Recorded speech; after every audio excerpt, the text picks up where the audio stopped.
All right. Let's see how that works out. If not, I'll change it. Welcome, welcome, welcome. Busting loose from the money game.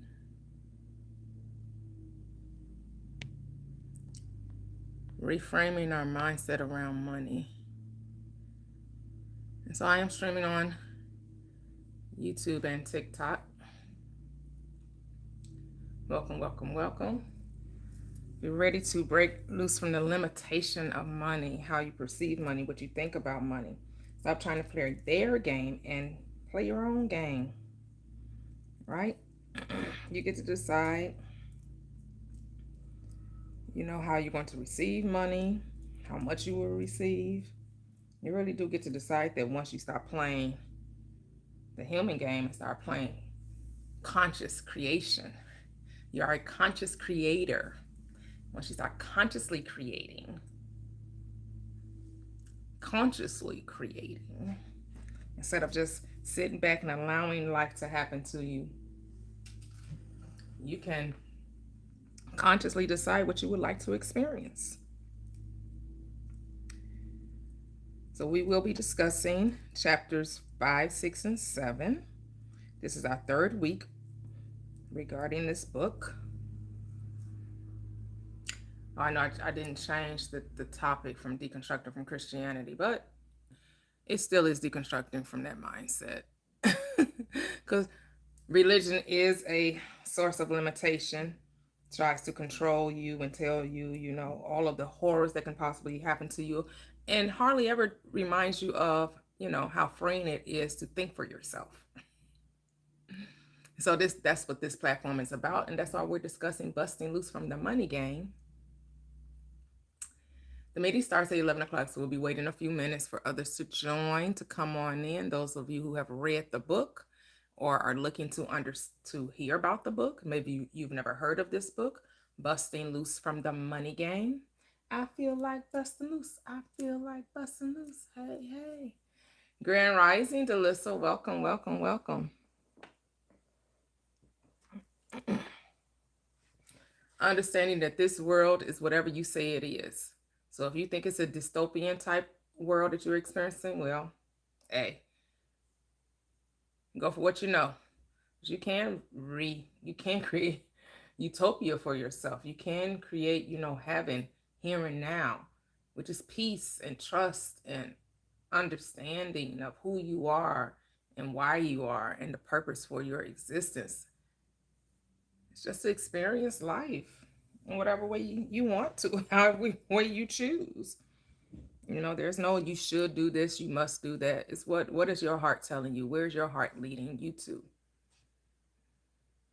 That's what it's all about. Busting loose from the money game, reframing your mindset. Welcome, welcome YouTube. Welcome, welcome TikTok. Double tap the screen. Share if you care. And I'm sure you care about money, because money is probably one of the biggest limitations, other probably than health, to the human experience. Hey, Latoxic. Where are you, Delissa? Okay, nice.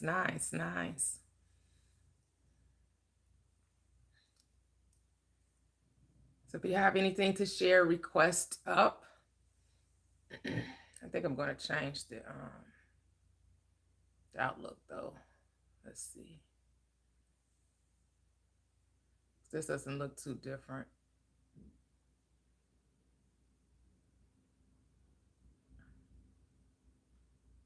What I usually do.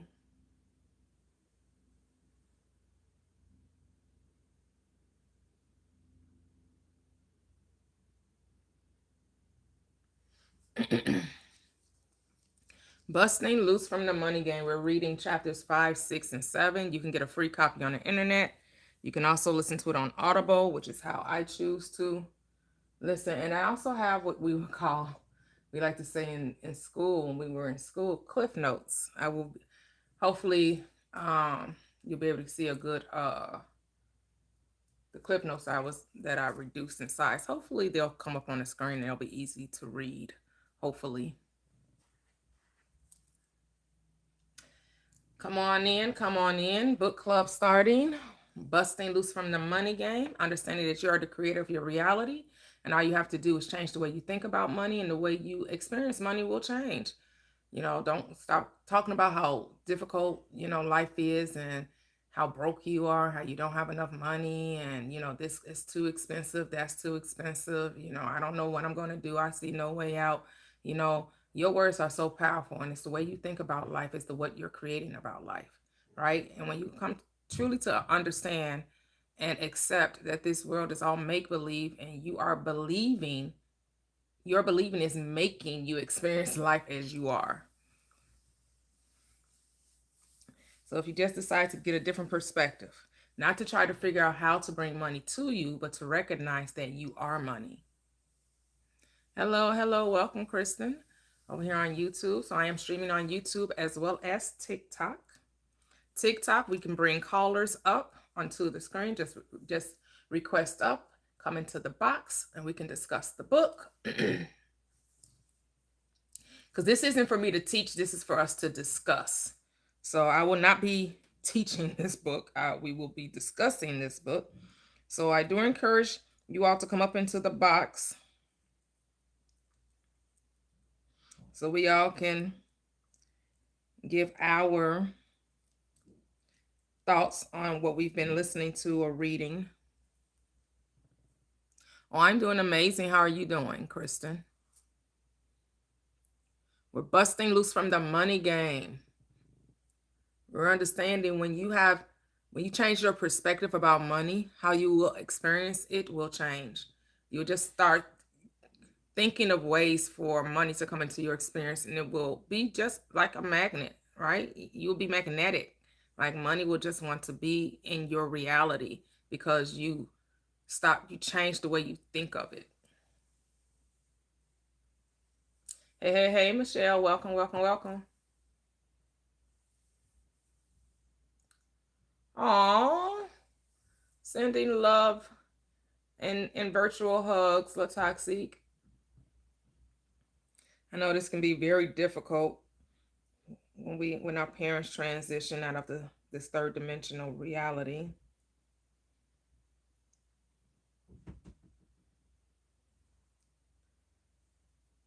So hopefully both of you all, as well as her family, are comforted in this time. But as this reality goes, it's a time to mourn, and it's okay to mourn the loss of an unexpected transition. Oh, today is your birthday. Happy birthday, Kristen. Welcome. Happy birthday. Happy birthday. Oh, you're good. You're good. I didn't even come on yesterday, so I took a day off. I took a day off. Hey, hey, hey, A-Town. I feel like busting loose. I feel like busting loose.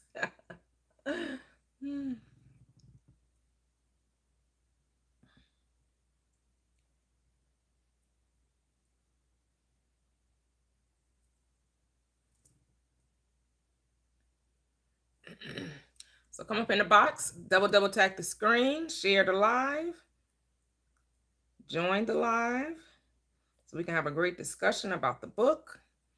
Let me see about me putting chapter 5 up here. See if I can.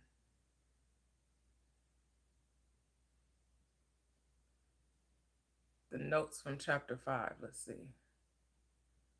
Yeah. I don't know if you can see that. Let me see chapter 6, chapter 7. I don't know. Let me see. Maybe if I change the layout, maybe that will be better. You'll be able to see it more. Good morning, Gigi. How are you?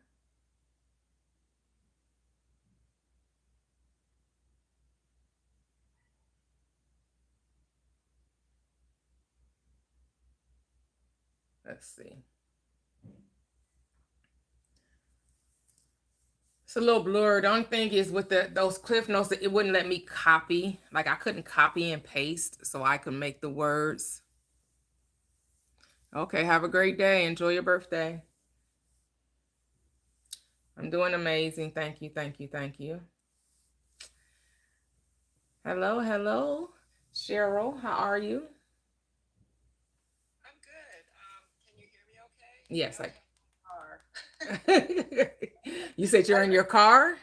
no, I only have one bar. Oh, one bar. Oh, no, Yeah. I hear you fine. It's not showing up as one bar on the screen. Okay, So, good. yeah. I'm happy to be here today. I'm enjoying the book, and I think one of the things that um, it's really great at is making me rethink a lot of different things in a different way. And so the whole idea of like a game, lighten up, like I just really like meditating on that more, Okay. and the idea of, kind of fits in with my philosophy of anything is possible. Yes. Absolutely. Anything is possible. That's it. And we got to maintain that state, that mindset, right? Yeah, and I'm also like the hologram, that's kind of, I mean, I've heard of that before. I've never really thought about it. So this is a little bit of a mind bender. I'm open to it, but, just kind of trying to wrap my mind a bit around that. You say it's a mind bender. Yeah, Thing like I just is that you have to prove it to yourself, though, right? right, right. I mean, it's just a new concept. Like I mean, again, I've heard of it, but it was just never something like really in the forefront of my Mm-hmm. mind. So, I'm curious by nature. I love to, I listen to a lot of different things. I'm curious. So this is interesting to me. Oh, okay. Yeah, it is. It is. It is amazingly interesting. Yeah, and it's just a new way to think about things. Yeah, but I guess it goes along with the whole message of the quantum physics that, everything's waveform, nothing is solid, and it doesn't take form until a pair of eyes set, looks upon it. Right, right. And that's one of my, I love that observer effect of quantum physics, Hmm. and so again, like it's really like I'm enjoying, like I'm going to delve into this a little more, it's just, this is really my first real deep dive into, the universe in general as a hologram. So, but yeah, I love quantum physics, so it's fun. Yes, yes, absolutely. So did you read chapter 5 or listen to chapter 5? I've read chapter 5. I didn't get all the chapters read. It's been a crazy week, but yeah, like I'm going to read this one again just to kind of grasp the hologram. But again, like what's really standing out to me about the book overall is just how I can change my conceptions about money and life, and take it a little lighter. Like if it is a hologram, and which I do believe my observations affect my life. Everything that happens in my world is from within. Mm-hmm. Just, it's like adds more weight to that, Yes. you know, because, in all reality, and I've known this for a long time, but it's just getting it into the conscious mind is, I am responsible for everything that happens to me. So there's no one to blame for anything that happens except myself. Yeah, yeah. And it's interesting because, when you look at religion, it's like you're in this kind of limbo of thinking if, if you're doing something right or something outside of you is deciding for you, right? If something outside of you is saying, well, yeah, you can have this, or no, you can't have this, or you have to have these set of rules and certain beliefs in order to experience the thing. And I'm saying that you don't have to have beliefs, but the beliefs is creating the good and the bad. Because if you decide something that you're experiencing is bad, then yes, it will be bad for you. And if you're deciding that what you're experiencing is good, then it will be good for you. But you ultimately are the judge of your reality. Right. Well, something you were talking about this week with someone, you know, gosh, I just lost my train of thought. I'll have to come back to that. No problem, But no I problem. definitely do think, I need, like, I think, you know, being aware of my beliefs has like been the life-changing thing, because that's where, I'm like, oh, this is a, old belief. Oh, you were talking about, oh, I lost it again. But anyways, belief is such an important part. And, and I did have some very, I grew up with a single mom, we were poor, like that scarcity mindset. And so just getting that out of my psyche, just keep reminding myself that's not who I am, that's not the truth of me, like that stuff, I just have to keep not allowing those old thought patterns to have any meaning anymore. That was just an old belief system. Yep, just an old belief system. So I invite everyone to come up. Please come up, because this book club is not just for me. Like, this is for us, and I don't want to be in like I'm teaching anything. I want to be that we're sharing our perspectives. So we need more people up to share their perspective. Because if it ends up just being me talking, well, I could do that on a regular live. I don't have to set aside a book club to do that if I'm going to just be the one talking. So I don't want this to come like I'm telling you about the book. I want us all to share about the book. That's the purpose of the book club. We all come together to share. So we do need other voices up in the box. This will be for a very, very, very short live. It doesn't matter.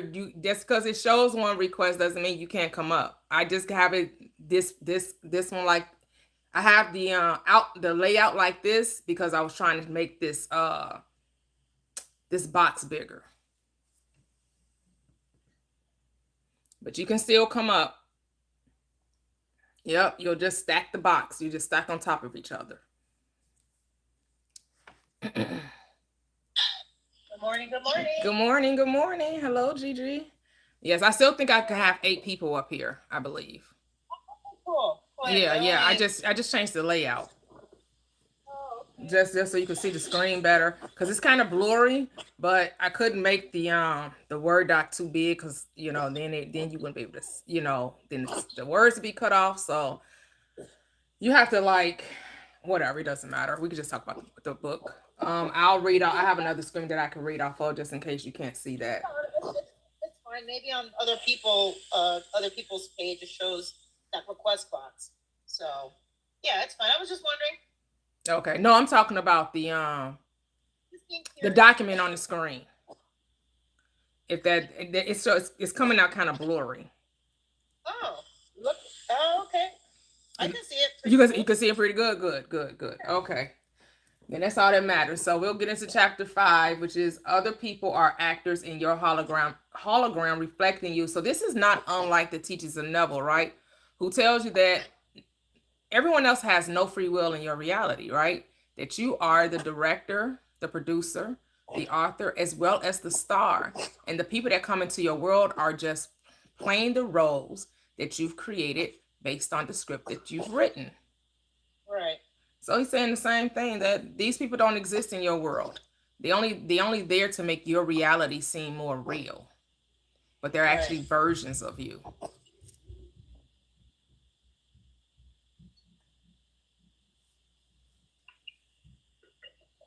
He says everyone else in your hologram is an actor who says and does what you ask him or her to say and do. They're only following your lead. Correct? Yeah. What I like about pretty much what he breaks down on these chapters is between the human side and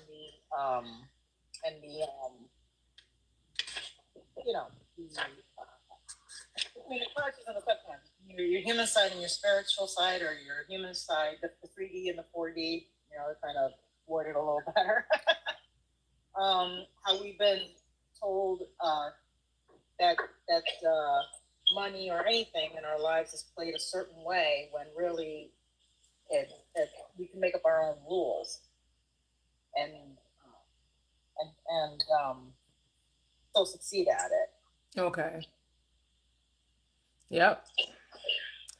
That's it.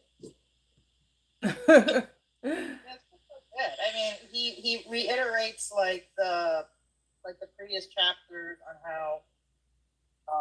how we play the human game. You know, that everything is a hologram, everything is made up.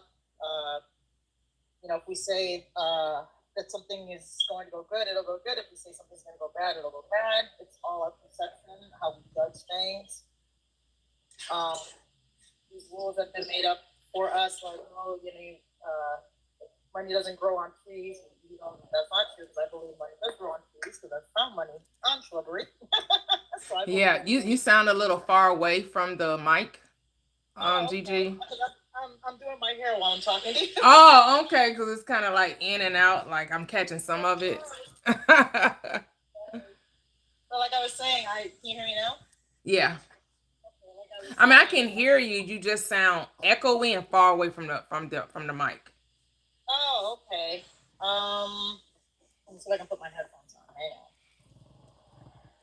One second. Uno segundo, por favor. Yep. He's reminding you to stop seeing people as separate from you, right? As we always say, you don't see other people, you see your concept. You only see your consciousness. That's all you'll ever see. You don't see people, you see thought forms. Everyone is just a thought form. Everyone is just a figment of your imagination, and they're playing the role out that you gave them. And so if you don't like the mirror, if you don't like the hologram that popped into your experience, the only thing you need to do is change your thoughts about it. There you go. Can you hear me now? Yeah, way better. Yeah, it's really much your perception of things. You know, if you perceive money is hard to get, it'll be hard to get. If you perceive that it's easy, it'll be easy. And if you say that it's easy, it'll show you that it's easy. It'll bring situations and circumstances, people, whatever, that it's easy. So there is no rule really to this game. It's your rules. Yep. Your rules. You make the rules. You know, to that point, about a year ago, I kind of started this dog sitting side hustle. And I had tried it before, and I kind of had gotten these like kind of crazy customers. And this time around, because, you know, I know it's myself pushed out, but, you know, I was thinking in my mind that, you know, I had to do anything for money. Like, you know, I had to take on all the jobs for the money. And when I kind of got back into it last year, I kind of set the intention that I was only going to, you know, work with people that were in alignment with me. I wasn't going to do things for the money. I wanted to do it to be of service and help people. And that really changed like the kind of people that I got. And it's been a much better, like I've just had the most profitable year. And I've enjoyed it for the most part, you know. I mean, once in a while something, you know, is a little, you know, out of alignment with myself, but it just teaches me to set a boundary next time. Like, don't accept, you know, I don't have to do things for money. Yes. Such an amazing transformation when you realize that money is just the byproduct, is not the end all be all, right? We only made it necessary because it became the ultimate limitation. The ultimate mind trick, making you think that the only way you can have an amazing life and experience the things that you have if you had to have a huge bank account. And here's my thing. It's nothing wrong with quote unquote doing things for money. It's what you're saying about it. Ultimately.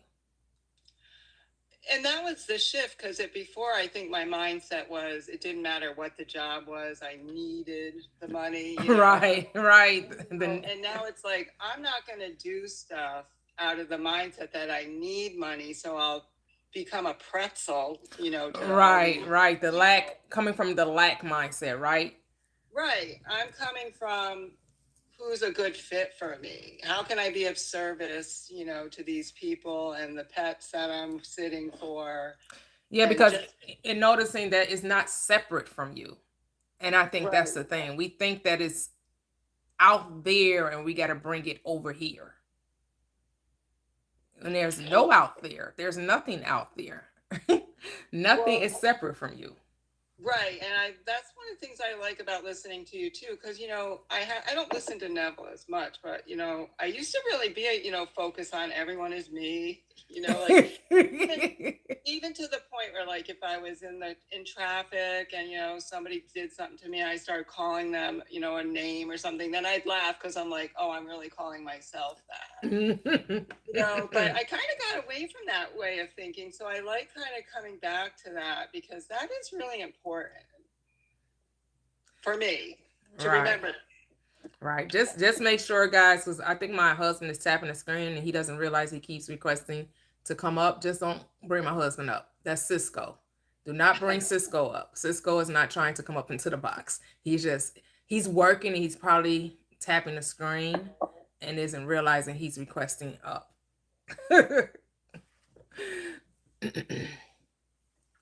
Right, exactly, sure, exactly, Cheryl. It's like and it is the mind shift. You have to stop looking out there and here's the thing. I think money can make you happy if you're already happy.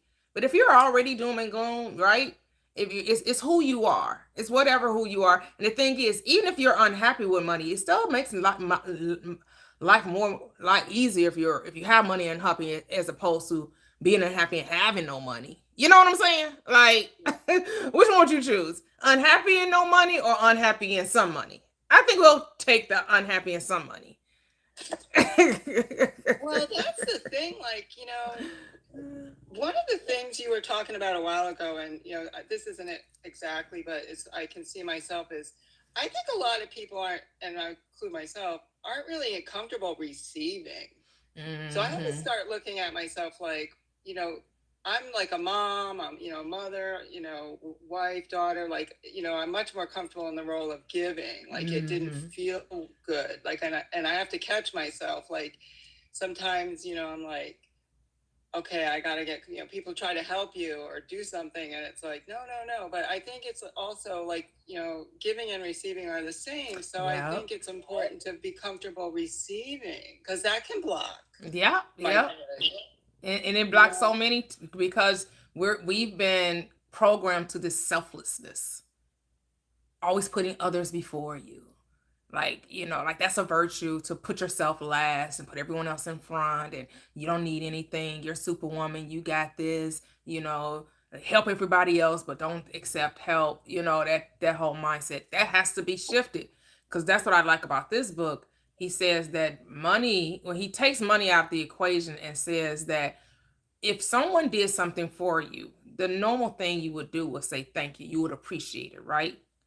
Especially if something that was unexpected. But even if it's expected, whatever it was, for the gift, you would say, I appreciate this. Thank you very much, right? So that's how you have to look at money. It's a sign of appreciation. Whether you're giving it or receiving it, like you said, it's both the same, because there's no one to give it to and there's no one to take it from. Right? Right. You're not receiving it from anyone and you're not giving it to anyone, because everyone is you. So if we come from that mindset that, oh, it's not them doing something for me, it's me appreciating me in the form of this other person. Quotation marks. All right. Well, that was one part I really, there's a thing in the book where he says you can't see or experience anything unless your expanded self creates a pattern in the field and adds power to pop it out. And that's the part, the power. Yep. To pop it out. The power. And that's me. Yep, you're the power. Because what's the as Neville Goddard would say, what's the sap of life? Your attention to a thing, your focus. Oh, right. Your attention resurrects, gives it life. If you take your attention away from it, then it dissipates. Right. Yep. And so who else we have? We have the 0120. Hello, how are you? Hey. Evening, I'm good. How you doing, T? I'm doing great, thank you. Good, good. No, I just wanted to, just put my little 2 cents into chapter 5 because I unfortunately manifested a job out of fear. And like immediately I was like, oh my God, like it came so fast. I was like, I could have manifested some money without the job. Like, but with being in the workplace again, I'm like, being met with myself. Like, I don't like being told what to do. I don't like, just the authority things. Like a weekend or 2 weeks into work, they told me like, oh, I can't wear my headphones, but it's so much noise, and like I'm sitting at a computer for literally 9 hours. So it's like I kind of need like I'll listen to you. I'll be listening to like Neville on Amazon Music. Like I'll just be listening to stuff. But anyways, after they told me the first time, I just pretended like I didn't hear them and just kept using my headphones. And then like one of the I guess top people, I don't really know her position, but she was like, "Oh, headphones is how you make mistakes." And I was just like, no, that's how you make mistakes. Like I'm good. So long story short, I just kept telling myself, like, nobody cares about my headphones. They see that I work so well, da da da da da. Why did people in the office, like the same people who were telling me not to wear my headphones, I started seeing them with their headphones, and I'm like, Mm. I switched that up pretty quickly. Yes. All right. All right. All right. Clock that. Clock Yes. So now I'm that. just trying to get out of there and get this money for free. That's what's up. That's what's up. Thank you. It's so cool when when you recognize that the world is just reflecting you, Yes, and you don't have to argue with it. You don't have to wrestle it to the ground. All you have to do is change your mind about it. yes. And that was even like a thing for me because growing up, like even like standing up for myself, or I guess quote unquote confrontation was hard for me. And it's like, oh, you don't even have to be confrontational. You just have to change your mind. Like that's it. Like That's it. sometimes I That just sounds be too looking. simple, right? Exactly, because I'm like, even I would get defensive before when I started to stand up for myself. It's like that middle ground where you don't do something and then you're learning it, so you like kind of go too hard. Yeah. That's how I was like in the beginning. Like any little like even like the headphones thing, I'm like, oh my gosh, they think they know me. Da, da, da, da. And it's like, girl, relax. Like they don't think they know you. They just are. Well, actually, you are projecting what you know about workplaces. Like, oh, they don't let you do what you want to do. They don't want you on your phone. Da, da, da, da. And that is what's reflecting back with this whole headphones business. So it's like relax and just understand that like what's his name? Robert said, they're just holograms. I'm the operant power. I'm the one literally creating this playing field. Absolutely. Oh, love that. That's it. That's it. Because I really like what he says in the number 3 of the little cliff notes. He says, trying to understand or control others' Okay, wait, let me read the first part. He said, focus on your own hologram and your own creation. Trying to understand or control others' holograms leads to a tangled hierarchy that cannot be resolved logically. And that's what too many people are doing. They're too busy minding other people's business. Hello. Mind the business that pays you. You're not here to control anyone. Like I did a video, it said you're not anyone's superhero. You're not Captain America. You're not Superman. You're not here to try to get people to see it your way or to live life according to you. You are here to experience your dream life, your world. And based on your concept, whether it's a world of dystopian realities or utopian, you get to decide. And so those people will come and play the role for you based on your concept, based on your story that you're telling yourself, how you want your reality to look like. And they do a damn good job. So that's why you gotta take your eyes off. You gotta create your own world. You gotta, like Esther Hicks would say, you gotta sometimes you do have to put your head in the sand. You got to put your head down in the hole. You cannot look outside because people would definitely drive you back. And I was thinking about that when I was talking to my husband this morning. I'm just like, yeah, when I have the other platform, and we're allowing those who may not think this way come up. I said I'm going to shut down whenever they want to start with their hypotheticals of the most worst thing that can happen. I'm just not going to even allow that to even be a conversation, because don't bring that energy over here. You go watch your news and you go create your dystopian reality and you go do you. We over here, we're creating our reality and we live in la la land. We over we over here in fantasy island, where dreams come true, where the reality that we want to experience becomes the reality we will experience. Literally, where life is but a dream. Yes, and we're dreaming the best that we can think of. Yo, I had to tell myself the same thing because I would get so like I would literally feel myself like my emotions rising when they would come in the chat, and especially when they start talking to you crazy, I'd be like, bro, like who are you? And then I had to learn like, okay, Nikki, as long as you ignore them, they have to go away. So I stopped. Well, I didn't completely stop like going back and forth in the chat, but it has diminished immensely because I'm like, I'm the one getting a rise up out of myself just listening to them when I could just ignore what they're saying. Now I just be listening and laughing like, wow, they sound very afraid. As I'm saying, and again, they're reflections of us, right? So there's still something in us that's still operating from that mindset of fear. Mm-hmm. Because right, like they're popping into our reality to show us, okay, it's time for you to transmute that energy. It's still something there about that fear aspect. Let's transmute it. It doesn't live here anymore. It has no life, right? But as long as you give it that attention, and all it takes, it's all it takes, yes, for that demon to grow. It's for you to, it's like, what was those it goes back in the 80s or the 90s, the critters, no, not critters, what was it called, the little funny little things, and you put water and they multiply. Gremlins, yes, that's it.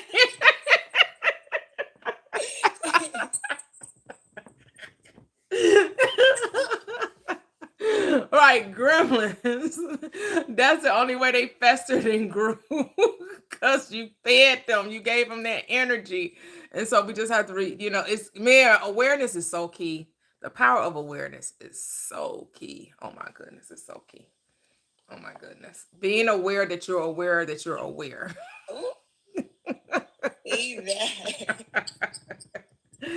man, because it's so easy to go down that path. But the good thing is you can always make a U-turn. As Gigi said, get off that. You found yourself off the neural pathway highway. Just get back on. You detour for a little bit. Just hop back on. Regain focus. Change the way you think. Transform those thoughts. And give your energy and thought life to what you want. Because I was like, yes, you can start talking about what's happening in other people's reality, right? People that are experiencing horrific and traumatic things. But then if they're creating their reality, the only way they will be able to reframe it or have a different experience is that they have to realize that they are the ones attaching themselves to that reality. And the moment that they stop seeing themselves as victims and less than, and just just a victim to circumstance. But here's the thing, we came here to experience that. So once we come to that enlightenment or awakening, the shift does happen. Gotta be a mind shift, Yep. Hey, Anunnaki, 1 second. Could you mute, please? Let Latoxic speak, because we're doing a book club meeting today. We're discussing the book Busting Loose from the Money Game. Busting Loose. Did you have something to say about chapter 5, Latoxic? No, I'm sorry, I didn't get to read it. That's okay. But I apologize. But I just wanted to confirm the concept of like everyone is a figment of your imagination, and they are literally going to conform into what you need them to be. Whatever you believe about a person is what you will see. That is the confirmation bias of it all, and I just wanted to come up and confirm that. And for some reason, separately, I can't see who's coming up, so I don't have any. Really? I don't have any like control. I just wanted to let you know. Yeah, I just can't see like who's coming up. I can't invite people up. I just have normal permission. So I just wanted to tell you that. I didn't want you to think that I wasn't like Let me looking at the see. chat or anything like that. Let me see. Let me see. Manage moderator access. Well, Yeah, I just want to add on what Latoxic was saying. Like this how I look at it. Like this my program, right? And if I don't want you a part of that program, you will get deleted. yep. You know what I'm Yep. saying? Maybe come out the toxic and come back in. Maybe come out of the live because you have all of you. Nothing changed. Well, it's probably just a glitch. I'll be right Yeah. back. Yeah. Cause it's like, why would you let somebody live in your head rent free? Absolutely. Absolutely. Absolutely. And so I am streaming on YouTube as well. Hello, Sharice. And so Sharice has a question regarding manifesting a specific person. And so it says, let's see, I need some help. I know you've addressed this so many times, but I am having trouble believing that I am God in human form. I just want to know, I want this specific person, but no matter what, it's like he's not having it. But that's the thing, you're letting him have free will. And you have to stop wanting and start being.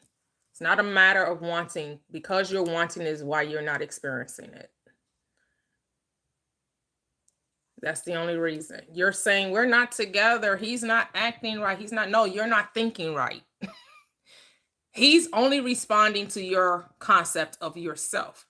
And so you have a concept of thinking that maybe you're undesirable, you're not enough. There may be some insecurity at play. And so you have to change self-concept. We think that relationships are about other people when the relationship is about with ourselves. How are we seeing ourselves? Because how we see ourselves is how others will see us.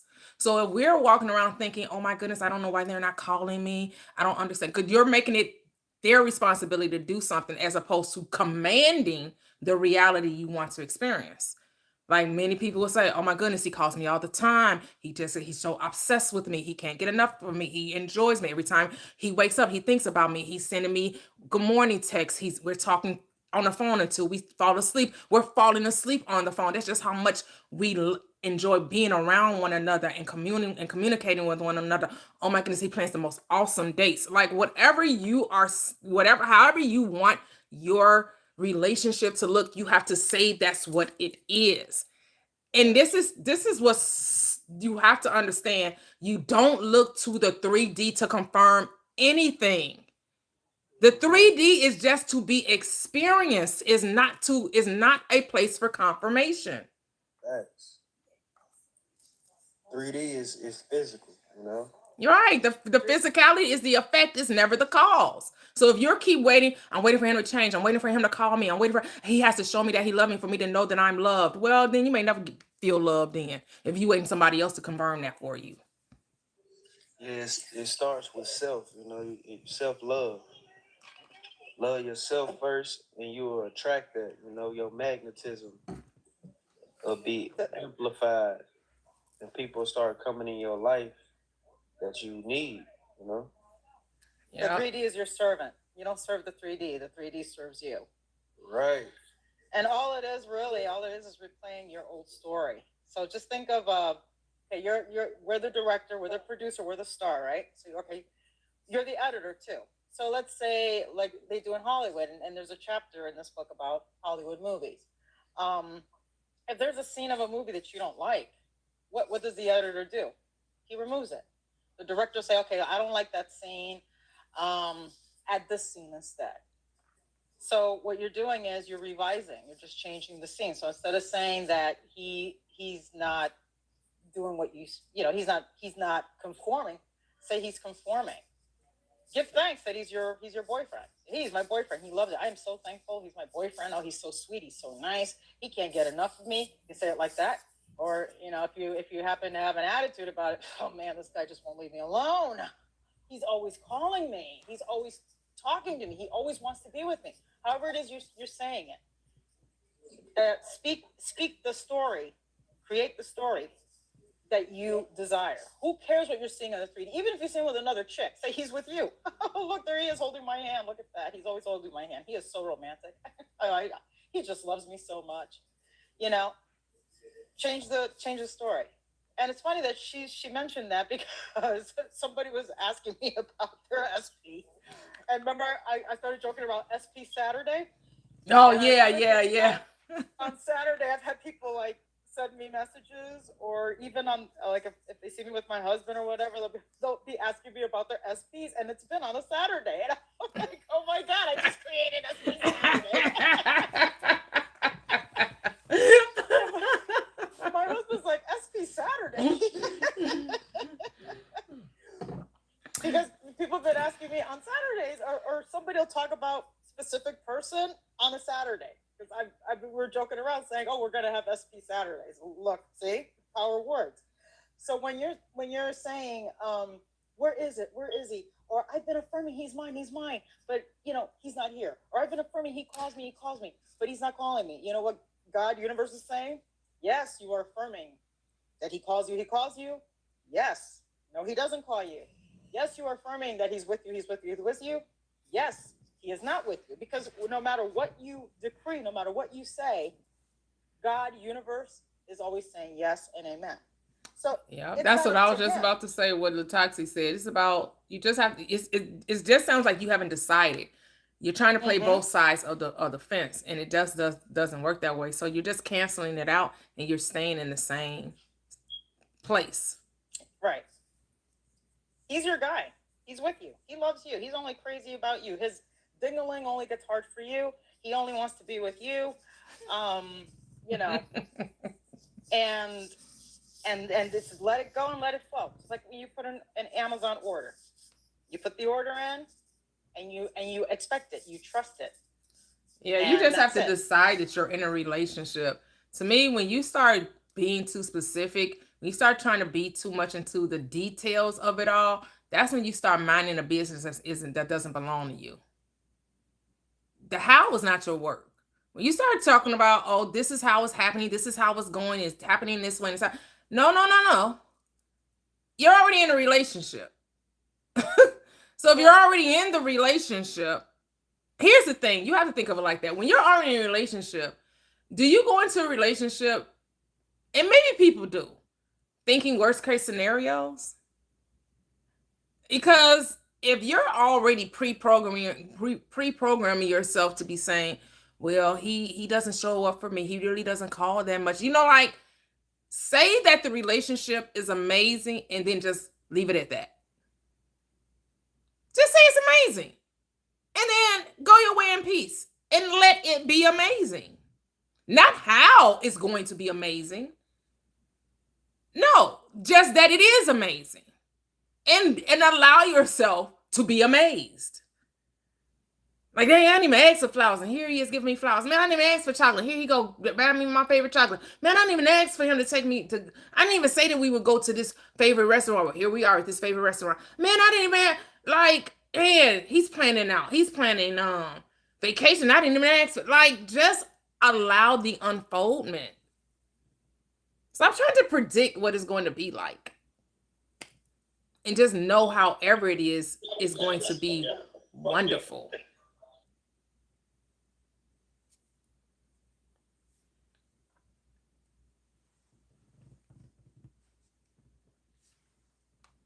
Sometimes you get too much into the weeds, and then you end up talking yourself out of the thing that you're trying to convince yourself of. Also, you have to understand that these platforms like YouTube and TikTok, they sell, oh, I manifested my SP in 24 hours. I manifested my SP in 3 days. I manifested I sneezed, pachoo, and my SP appeared. They totally, and if you pay me, $5,000, I can show you how to do it. So it's like you were saying earlier, it's like dangling the carrot in front of the horse. When Yeah, really because when you know time is Exactly. not a factor for you, Exactly. you don't care when it comes because you know it's coming. Like it doesn't, you're not checking for it. Right. Like when like I say, I always use myself as an example because yes, I was there in that mindset of how relationships were prior to how I'm experiencing it now. And I realized that it was my thinking that was causing these things to be the way they were. It was my thinking that men did this and men were this way. And, not until I shifted and changed my perspective, I can't even say the time lapse. You know what I'm saying? Between me deciding and then me meeting my husband. I don't know if it was a week, 2 weeks. I don't know if it's 3 days. I have absolutely no idea because it was like I just knew it was a thing. Once the mind shifted, time didn't matter. It didn't matter when it was. I just knew it was, right? Like it didn't matter if it took 2 months. That didn't matter because I knew that it was. Exactly. And in all honesty, when you're in a relationship with your SP, you're not all day thinking how much he loves you. I mean, you might pop in your head every once in a while, but you're not consistently affirming it over and over. Right? Over You're not. again. You're not. Like I got my pink guitar, and I wanted a pink guitar, wanted a pink Schecter, and I let it go, and then it showed up on my birthday, and I have it. I mean, I love my guitar, and I look at it, I give it kisses and whatnot, everyone, But I'm not 24 hours saying, "Oh, I love my guitar. Oh my guitar. Oh my guitar." You're not doing that in real life. Even with the things that you don't want, you don't sit there and meditate over and over and over of the things that you don't want. You just accepted it. So all you have to do is accept that you're in a relationship with this person and let it unfold. Let the journey begin. Get on that neural pathway highway and let's see all the wonderful things it's going to show you. But you keep your eye on the prize, no matter what's happening. Are you going to have a human moment? Yeah. You might cry. You might see him with another girl and be like, "Rrr," and have your human moment. But then get back on that highway. He's my boyfriend. He loves me. Whatever relationship it is that you want with him. Yeah. But there's no time limit. No time limit. That's what you have to get out of your mind. And I know people are like, I'm just tired of being alone. I'm just tired. That's the thing. That's why it's not happening. Because you're tired of being by yourself. You don't even like being by yourself, and you think somebody else going to be with you, and you don't even like being with you. I mean, and that's how I got married. At first, because I was like, so when I stopped being obsessed about wanting to be married, I just said to myself, you know what, Gigi? Okay, we're single. We're gonna enjoy being single. That part. And I said, you know what? Show up when you feel like freaking showing up. Okay, done. And I just started enjoying myself being single. And the moment I did that, girl, I mean, they were just coming out of the woodwork, even ex-boyfriends. I'm like, dude, I haven't even seen you in 15 years? I know you from high school. What the heck are you doing contacting me? And it's like, I'm like, what? And started dating, started having fun, still being single. And if a relationship, I'm like, no. I'm enjoying being single. I'm just gonna enjoy being single. I'm gonna enjoy being with me. I would take myself out on dates. If I wanted flowers, I'd buy them for me. Sometimes I'd even have them specially delivered to me. I have these are for you. Oh, thank you. Oh, look, I got flowers, even though I sent them to me, but that's okay. And the moment I just let go and just started, I knew I wanted to get married, and I was thankful that I was married to a wonderful man and all this kind of stuff. But I wasn't clinging onto it, wanting, oh, I gotta have it. Oh, if I don't have this, I'm not gonna be happy. No. You're God. We're God. Right. God doesn't. You don't see God doing that.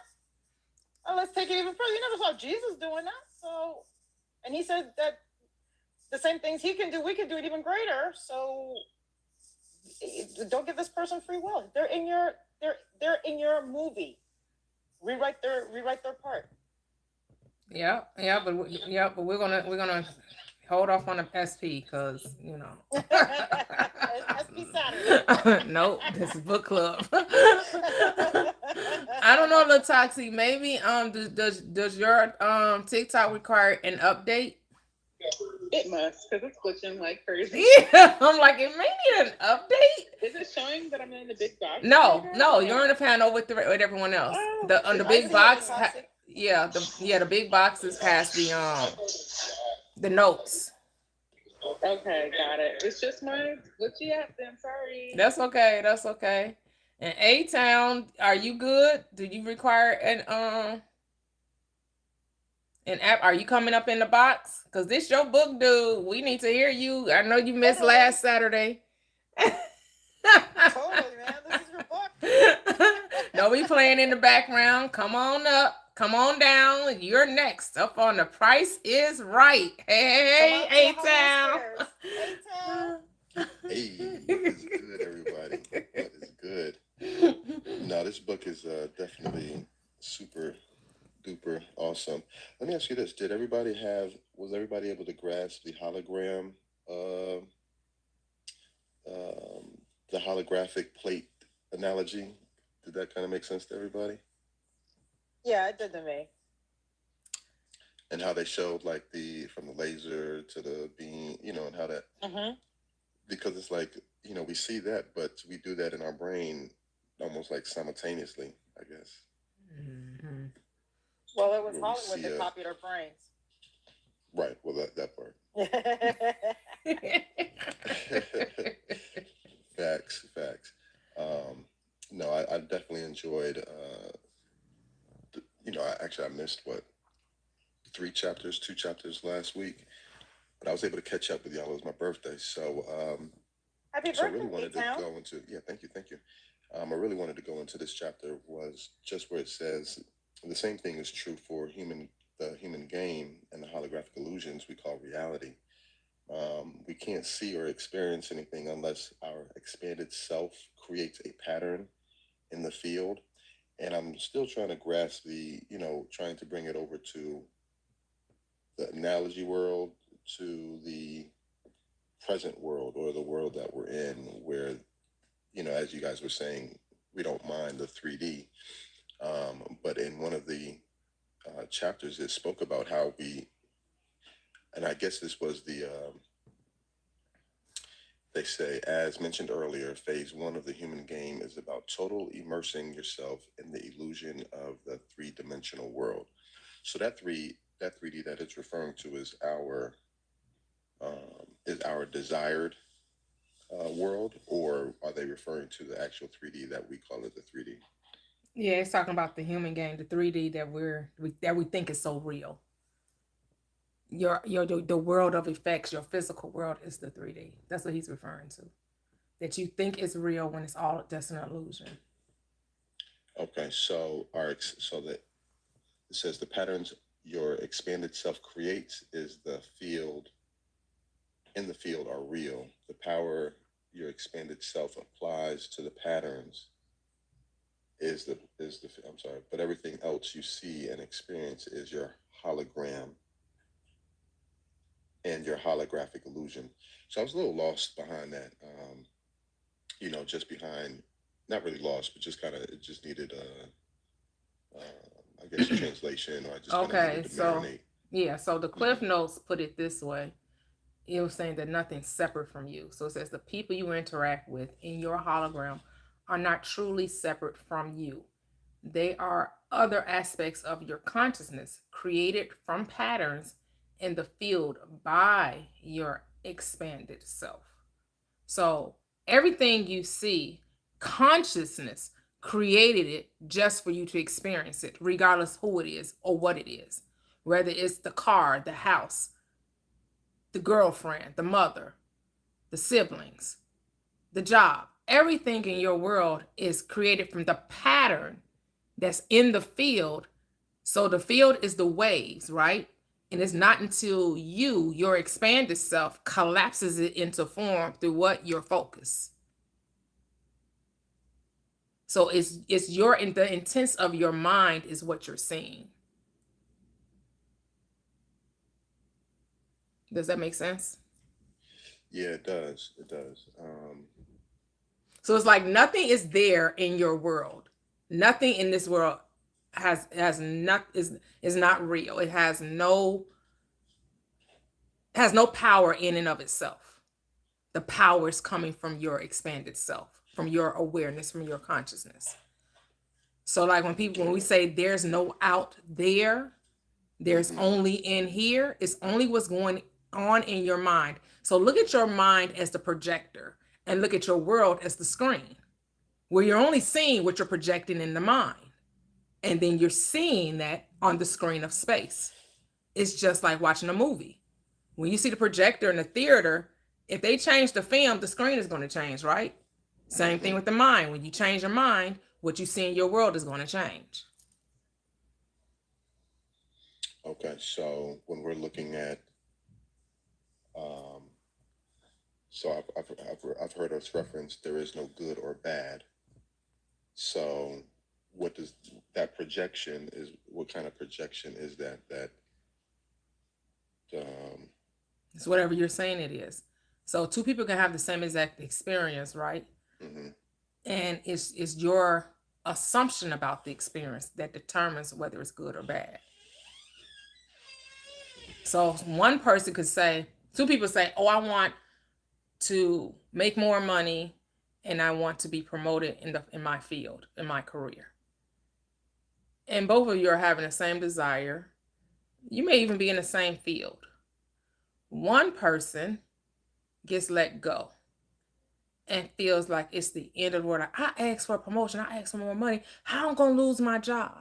Well, the other person experiences the same thing and doesn't perceive losing the job as a detriment, but sees it as, oh, that means that now I could possibly go and get the job I really want, or I can go maybe something better must be around the corner.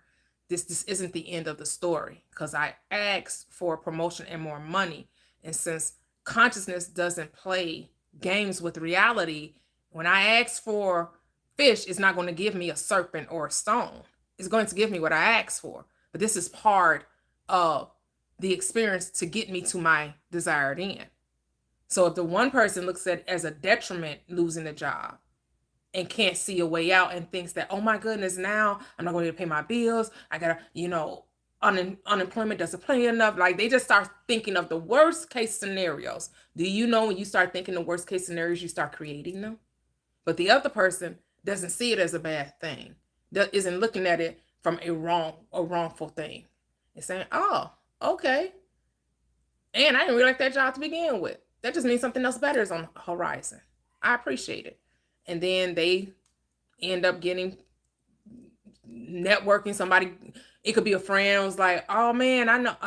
I was talking to my boss, a position that has just opened up is something that you do. It's actually more responsibility. I don't know how, you could talk to them, find out what the pay is, but I think it's probably even more than what you're used to getting paid for. Like the way that the job comes, you have absolutely no idea how that will happen, right?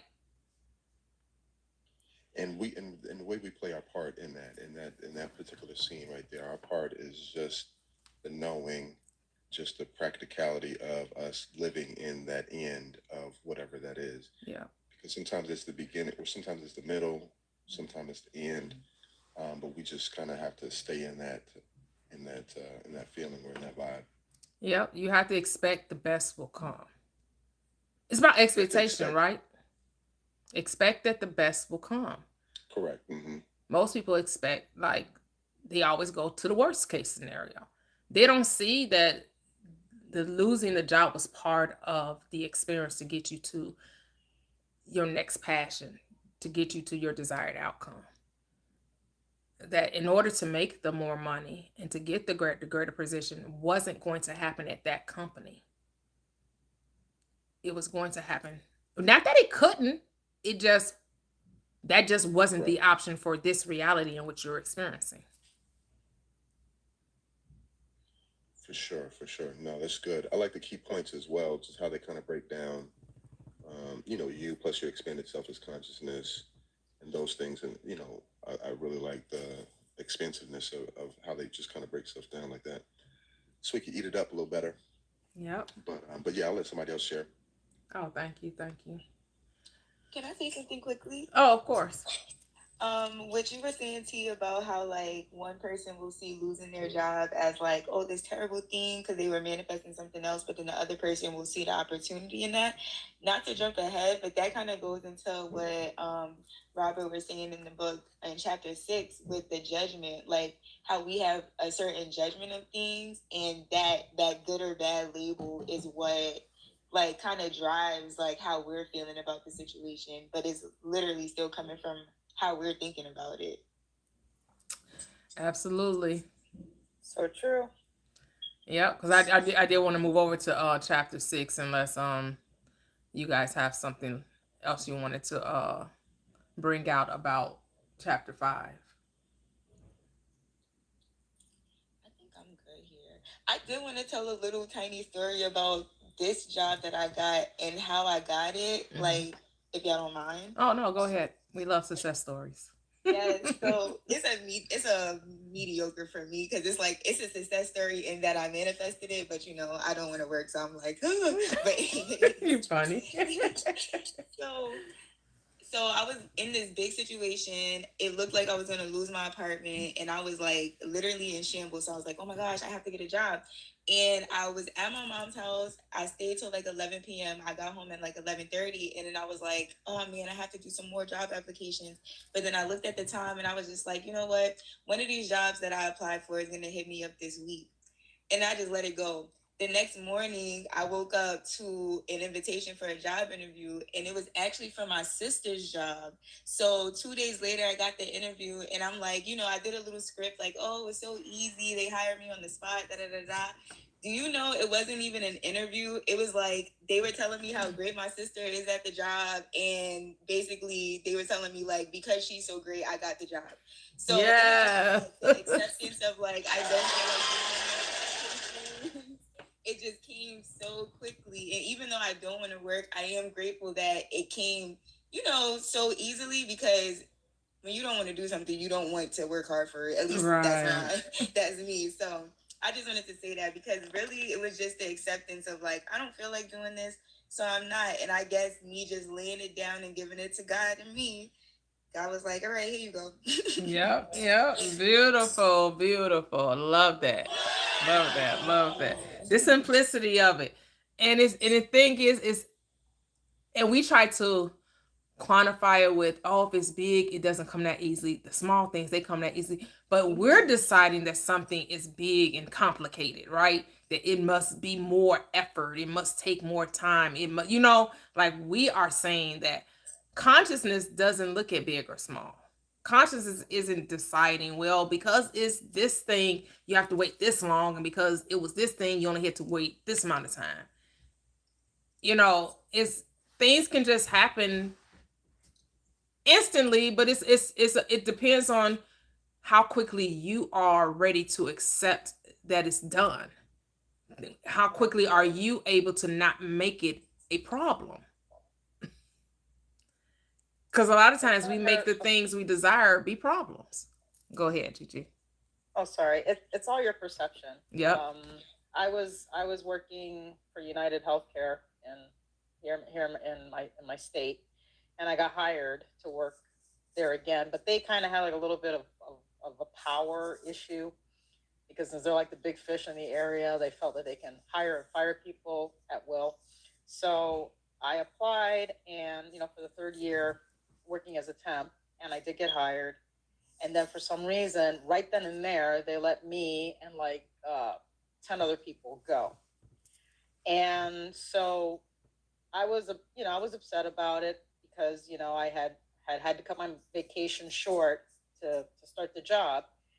And then afterwards, I said, you know what? I said, Gigi, is this really what you want to do? I said, no, not really. What do you want to do? I said, I want to make money playing music. Okay, then let's focus on that. And I just said, okay, I'm going to make money playing music. Screw this job. I'm going to make money playing music. So I went to Starbucks, got myself one of those mocha cookie crumble double fudge nightmare chocolate things to treat myself with, and went hiking, did all that, and went over to this like place I stayed there all day, had happy hour, had a drink and everything. My husband calls me and he's like, aren't you at the job? I said, no, they let me go. And he's like, but why? I'm like, I don't know, and I don't care.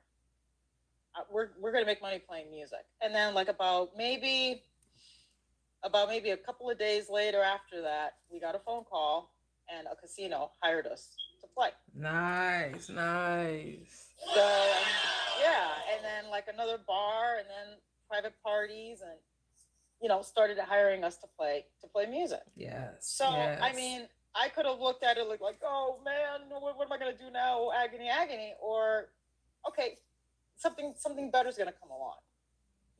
Maybe deep down, I really didn't want to do that job. Mm-hmm. Maybe I felt that, I'm doing this job, but I really don't want to do it. Although I'm making money, but I really don't want to do it when I really want to be doing music. I really want to play music.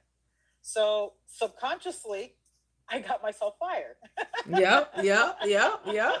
Because there's no job to fire you. You fired yourself. Exactly. Yep. Exactly. Yep. So Because I think we do compromise on our dreams, on our life, because we're like, well, that seems to be a pie in the sky type thing, and that seems not to be a reality for me, and I need to keep it real, so I gotta pay my bills, so I better go find a job. We think the only way that we can have a sustainable life or sustainable, income is that we have to work a job. Right. And sometimes you just gotta believe in yourself. Just believe, like, man, if I have this gift and I want to share it with the world, and I believe that sharing this gift with the world is my way of appreciating me, well, won't I appreciate me by supplying my every need to do the thing I truly desire doing? Because that's ultimately what's happening. Is the greater part of you is ensuring that you are well taken care of to do the thing you love to do. And that's a beautiful way to look at it. Yeah. And I mean, I've never been happier. Yes, because you're doing something you totally enjoy. You don't have to make yourself. You don't have to try to convince yourself to do it, and like, it's a beautiful thing. And I've seen pictures, like people that have taken pictures of me playing out, and I'll look at my face and I'll be like, man, I look so goofily happy. It's like goofy happy. Like I have like this big smile on my face, or I'll make the rocker chick look, the rock star look on my face or whatever. But it looks like and even in video, it looks like I'm having a blast. Yep. And I'm like, I am so thankful that that's my job. Yep. Because it's just like, as if people say you only have this life to live, right now, you only have this moment right now, right? And this is where the questions have to come to yourself. Am I doing the thing because I'm in fear of, if I choose the thing I really want, I won't have the things I need to survive? So is that not also operating from fear and limitation? And this is about unlimiting yourself. Unlimiting, and stop coming up with excuses as to why, and just have faith.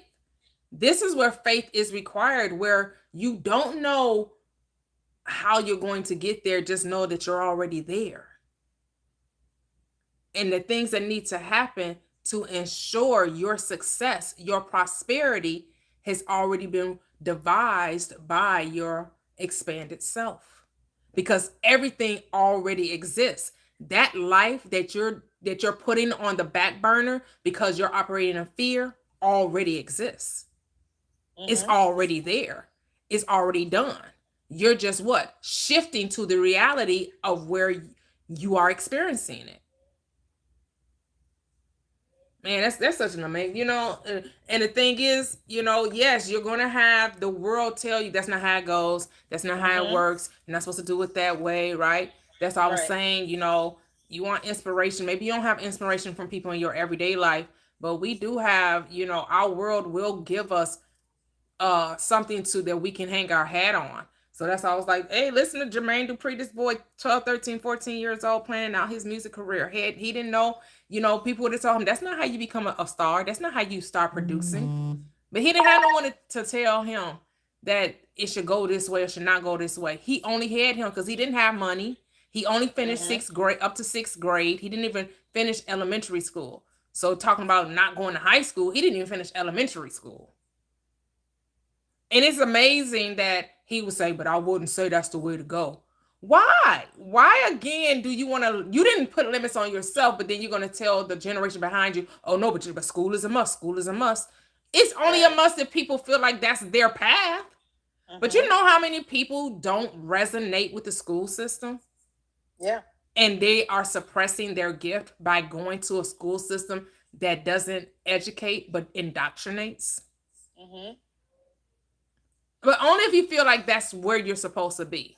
Because I'm not telling anybody you should do anything, because there is no should. It's Right. whatever you're feeling led to do. That's what you do. But a lot of children recognize, oh no, school is not my Not my cup of forte. tea. Not my forte, not my cup of tea. And they're creating. He kept saying, my mind told me, my mind told me, my mind. I went to my mind.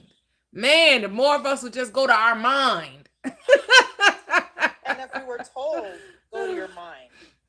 Well, he wasn't told. His parents didn't know. Yep. He had no blueprint for this.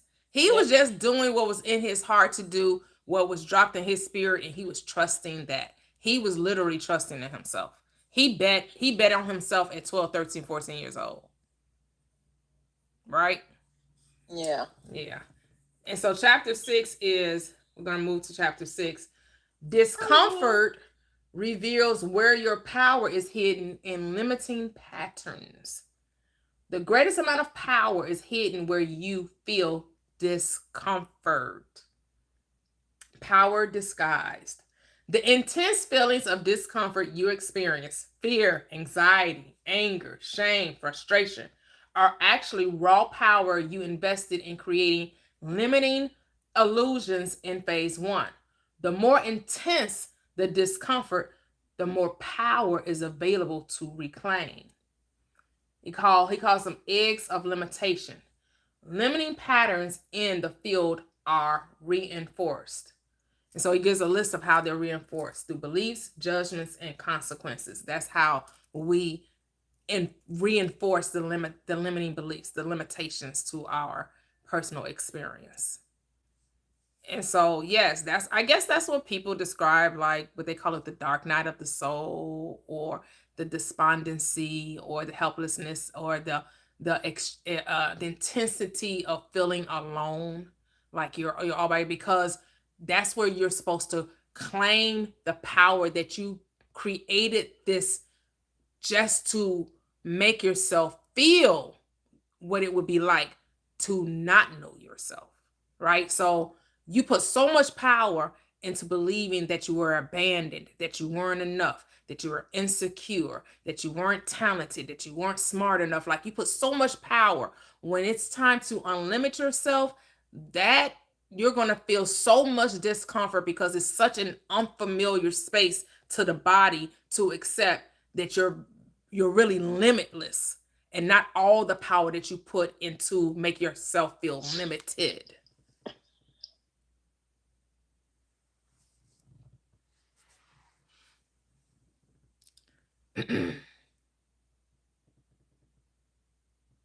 Yep. And so now we just have to unlimit ourselves.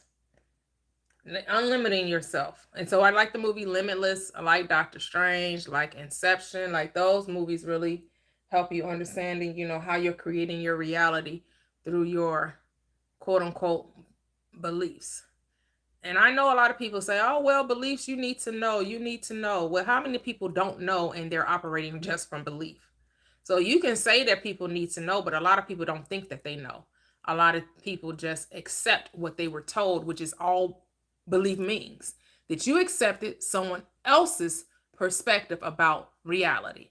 They told you, well, if you want to get a job, you got to go do 12 years of school, and maybe even 16. If you want to specialize in a certain type of career, you have to go, even more years. You do another 2 years, do 20 years of school, just so you can get.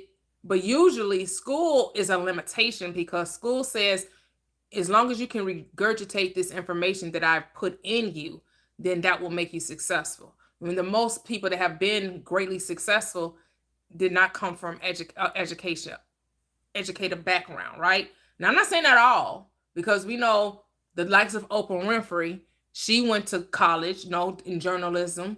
But did she really become a journalist, or did she become a talk show host? And she became an actress. So did she really accumulate all this money from her journalism degree? No, she didn't. She did not get her money from telling the news on her local news station. No, she actually used that degree to catapult her into going to millions and millions and millions of homes, talking about things that really touched the heart. She got to the heart of the matter and made people feel comfortable sharing their thoughts and belief systems on her platform. And then she used that to go into acting and everything else that she did. So again, it's about your journey and not what someone else is doing. But we look at someone else's path as inspiration, not to say we have to do exactly what they did. But a lot of times, if you take the path of those people, I don't see how you wouldn't get some type of success from that when you see how they did it and mimic it, right? Like Kobe Bryant did with Michael Jordan. He mimicked his playing style, and he became one of the greatest basketball players, just like Michael Jordan.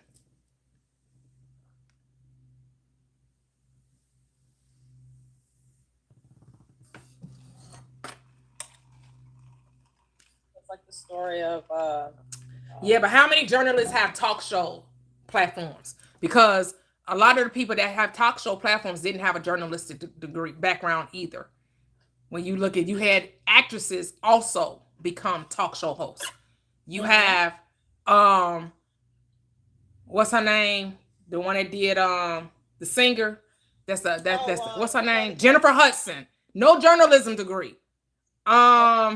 What's the white girl that started off as a kid actress? Drew Barrymore. Drew Barrymore. No journalism degree. Like, so let's not make arguments just to have arguments. I just use Oprah as an example because that a talk show is not journalism. I'm sorry, it's sensationalism. It's just getting people to talk about their issues. You don't have to have a journalism degree to do that. And I'm sure she had other people, doing, and she did some questionable things too that some people would side eye her about as well when it came to some of the choices she made with different people. But anyway, that's neither here nor there.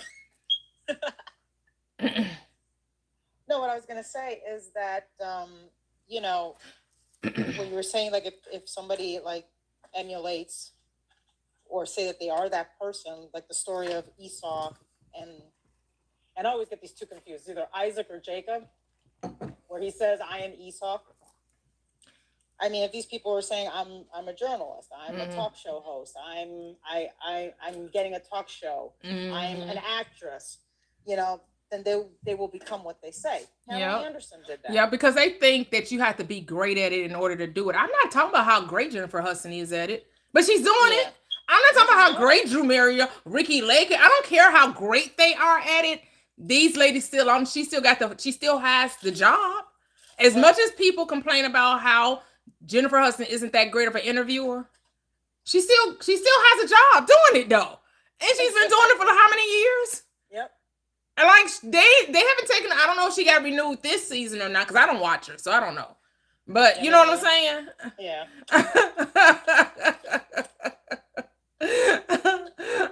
You don't have to have a degree. If you say, I have a talk show, you'll get a talk show. How that's gonna come about, we don't know, but that's none of our business. The how is none of our business. That part. Jennifer Lopez, look how many people she fooled with her. She just decided she was going to be a great songstress, but it comes out this girl wasn't really singing on her own songs. I know. She was the greatest lip singer of all time, but totally. But she was able to. It just goes to show you, it's not about talent; it's about desire. Exactly. And people wanted to make it be about talent when talent has nothing to do with it. Like, you don't have to be the best singer to be a world phenom. Like, you don't have to have this great attribute. You just have to know that what you want and then persist in that knowing. I think that's what's so crazy about and shows to me manifestation works or belief, because reality, some people are just famous living their life and become millionaires. Yep. There's no rules anymore. You can do and be whatever. I mean, we see it over and over again. Right. Thing is, it was never rules. The rules was what limited us, right? Right. Right. They told us we had these rules when actually there were never any rules. That those who are very successful didn't do it the way that they said it should have been done. Right. When it comes out, like, did Michael Jackson study music, or was he just gifted in music? And maybe he studied maybe later on. I don't know. I don't know his, but we were told it was his parents, his father that said, you're going to learn this, you're going to do this. But did Michael Jackson even play instruments like his brothers did? Like, we know the older ones, Jackie and Jermaine, played the guitar, but we don't see Michael ever, other than his vocals being his instrument. He wasn't like Prince, who could play, many different instruments.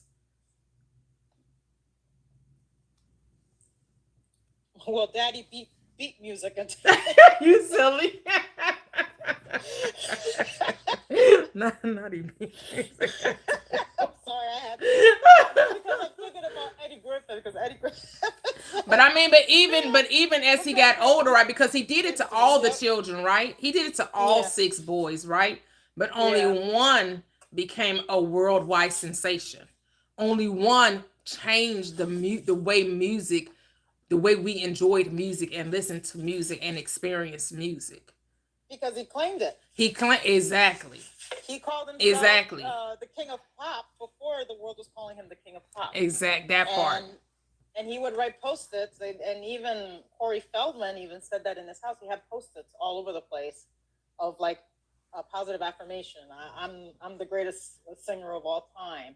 I've changed the face of music. Things like that. He had it written all over his house, and in the mirror of his bathroom, when you go to the bathroom, where the right, like definition said, his mind was his instrument. Yep.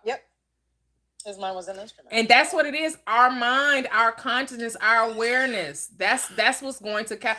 Once we decide, what we think is that we don't remain faithful to it, right? Too many of us, we give up on ourselves because it's not happening in the time and in the way we think it should.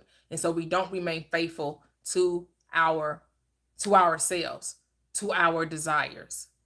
We say, nope, well, it's not happening. It's been 10 years. It's taken too long.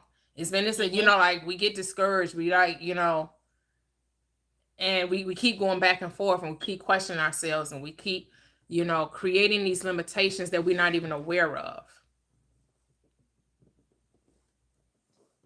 And then we just get out of our own way. Man, it's like, here's the beauty of it, though. It doesn't matter what age you are when you come into this knowing. As long as you are in this quote unquote physical body, you have the opportunity to choose you. To choose you. Just choose you.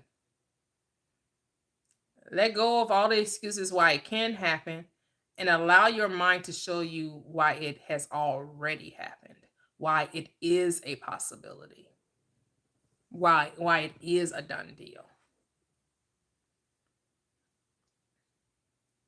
And so he says that the field reinforced these limiting beliefs, these limiting experiences, which is beliefs, ideas you accept as true. Money is scarce. Judgment, labeling beliefs, creations as good or bad. I don't have enough money. That's bad. Right? So you say I don't have enough money, so you make that a bad thing. When it's not anything. It really doesn't matter, but you're making it matter by judging it. Judgment is the glue that keeps illusions locked in place. Remember that. That's why I always say, stop judging it. Just stop saying it's a problem, then it won't be. Just call it an experience. It's just a happening. It's just something that you're experiencing in the moment. It's not good or bad. It's not right or wrong. It's just a thing that's taking place. If we could just learn to reframe what we're experiencing and stop judging it as something that shouldn't be happening and just see it as something that is happening, man, make a world of difference in our lives. And then number 3, consequences. Rewards or punishments you associate with beliefs, judgments, late fees, feeling prosperous, right? So if you have a lot of money, you feel prosperous. If you have a little money, you feel broke. If you know, or if like I said, if you have not having enough money and you're not paying it on time, that creates even more debt or even less money because now you have to pay late fees. Like, see how you end up going in that spiral situation regarding money when you would just, the best thing is not to judge it and just do as the script says. All things work together for my good. I don't know how that's gonna work together for my good, but all things work together for my good. So this can't be the end of the story if the thing that I want to experience isn't happening. And that means that the end of the story hasn't been written. I haven't experienced it yet. I mean, it's been written, I just haven't experienced it yet. He said, discomfort is a signal. In phase 2, discomfort is a gift. A flashing red sign from your expanded self saying, there's power here. Come get me. It points you to the eggs where you hid the most power. And many of us has hid the most power when it comes to money. Because we're given this story kind of like the 3 Goldilocks and the 3 bears, right? It's like you look in your life, you said, somebody tells you if you have too much money, then that just add more problems. And then someone else tells you, well, you don't have enough money, that also adds more problems. So then you're told to be the monkey in the middle, have enough money not to feel poor and not too much money to make other people feel uncomfortable for you being rich. When who told us that? Who told us that it was wrong to have an overflow of money, or that it was wrong to not have a bank account full of money? Like, why is either side a wrong or a right thing?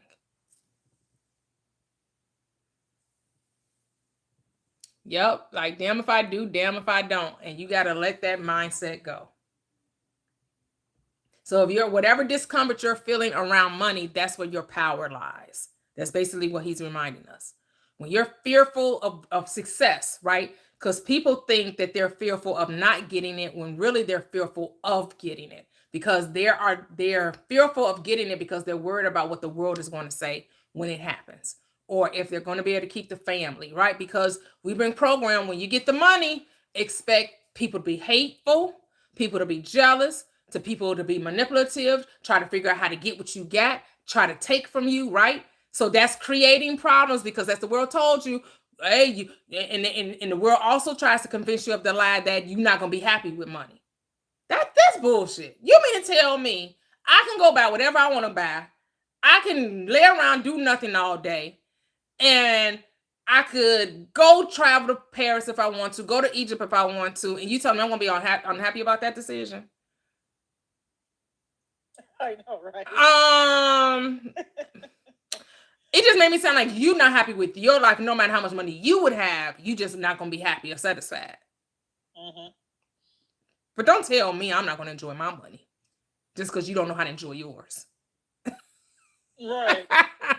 Or like in those cartoons, like you'll see a cartoon, like the Bugs Bunny, where this lady, the older lady, has like all this money, and she has like so much money that she's burning her fireplace with. Like Kindle. Or this other show I can't remember the name of the show. This girl's crying, and she has like all this money. So instead of using tissue paper, it's like the tissue box is money, and she's like wiping her tears. Well, hey, if having that much money makes you sad, well, give me that Kleenex, baby. Give me the $100 box. Yeah, because I cry better with that one. Yeah, because you see all these celebrities, right? And then you see all these celebrities trying to convince you how you don't really want money. Money like Will Smith. Right, okay. Like Will Smith. Like, I just wish everybody would get everything that they wanted. And then they realize that this is not going to make you happy. It ain't making you happy. But let me try your bank account on. Let's see if I'm not, living it up. Living it up.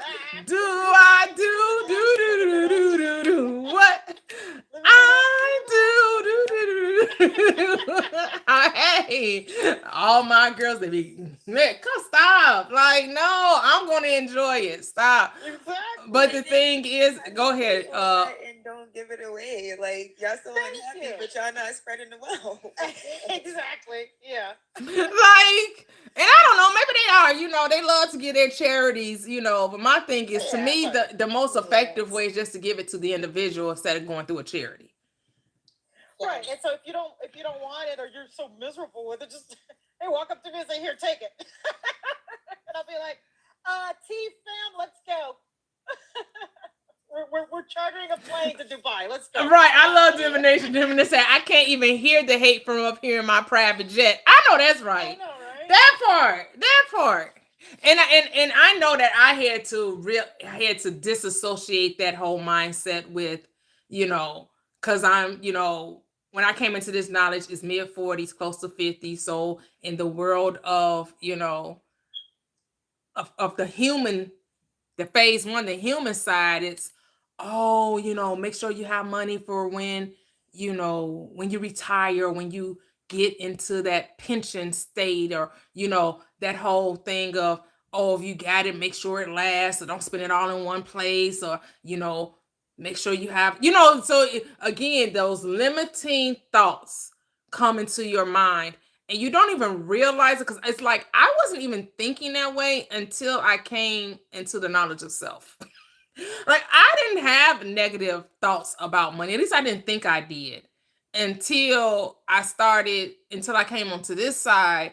And then money became like magnified, because it's like it became the thing that everybody wanted. When I wasn't in the spiritual community and I was no longer in church, money wasn't like this glaring thing that was like talked about or was even brought to my attention. Because I'm not going to say I didn't experience, quote unquote, lean years, but I never looked at myself as, I'm not worthy because I don't have this type of bank account, or I'm less than because I don't have this amount of money in my bank account, right? Like that. I never associated my worth with how much money was in my account. And I know a lot of people do that. A lot of people associate their worth with how much money is in the bank account. And I just never did that. And it didn't become a thing until it was like, you can have, be, and do whatever you want. And so the first thing you go to, I want more money. More money. And you're like, but is it really that you want more money, or you just want the ability to do what you want when you want to do it for however long you want to do it? Like, that's really what it is. I just want the option to be able to fly to Paris if I feel so choose to. Which Paris is not even on my bucket. I don't know. I say Turks and Caicos if I want to. Or, if I want to go over to Hawaii, to Maui, if I felt like it. If I wanted to go and see the pyramids because I wanted to. And I don't have to plan it out 6 months in advance. And I don't have to plan it out 3 months in advance. And I could just decide tonight. Yeah. Let's just run over here for the weekend, for a day. Let's get in a private jet and we're going to eat dinner over here, wherever we decide, whatever part of the world, we're going to go to the Pacific Islands, like, right. We're going to go over here to Bali and to Tahiti and, to Thailand, like, and you just going, and then you're not considering, like, is it going to cost too much? What's the flight? Let's look for a deal. Like, that's not in your mind, right? That's how we just want to be able to do that at the drop of a hat. And maybe some of us don't. I'm not gonna say all. Let me say I just want to do that. Because some people don't want to be built. Some people don't want to be multimillionaires. Some people don't want the responsibility of money, right? And so it's whatever you're saying life looks like for you. Know that you can have it, however you're conceptualizing that. Well, it's just like the key point he made here on his book. He said, as hard as it may be to believe, when other players appear in your hologram, they're 100% your creation. No one has any power or independent decision-making authority in your hologram beyond what you expand yourself, beyond your expanded self gives them through their scripts to support you on your human, game journey. Yes. So it's the script. So you're even giving money script. Yep. So if you're Yep. taking that money, Yep. that money is scarce. Money's like, okay, that's the role you gave me to play. Yep. That's the role I'm gonna play. And God's gonna say, oh yeah, okay, yes, yes, you have no money. Yes, money is scarce for you. Or you say, money loves me. I always have money. I sneeze and poof, money shows up. Money does grow on trees. Every time I walk by a shrubbery, boom, I find $5. I find $10. And let me tell you, I have felt rich with $1. I'm like, I'm rich. I'm rich. My husband's like, I'm rich. it's $1. I'm like, yeah, it's money. It's $1. Yes. And later, like $100 will show up somewhere, or or I might play a scratch off and win $500. Because I changed my mindset of not looking at money as as something that's hard to get, and I just gave myself an epiphany. I'm gonna start giving money a script. I'm gonna start giving money a There you go. There you go. Love it. I love it. I love it. That's Hey, as Reverend Ike, he always talking to money. He always telling you how to talk to money, how to treat money. He's like woman. He say money is like a woman. You gotta, if you want her to treat you good, you gotta treat her good. Like when money responds to you. But yes, if you're gonna give it a personality, But again, like it's your script, right? Exactly. Yes. We And have so Chris, dominion over the things of the earth. yes, and so Chris, Christine Yep. on YouTube says, "Hi, thanks for this.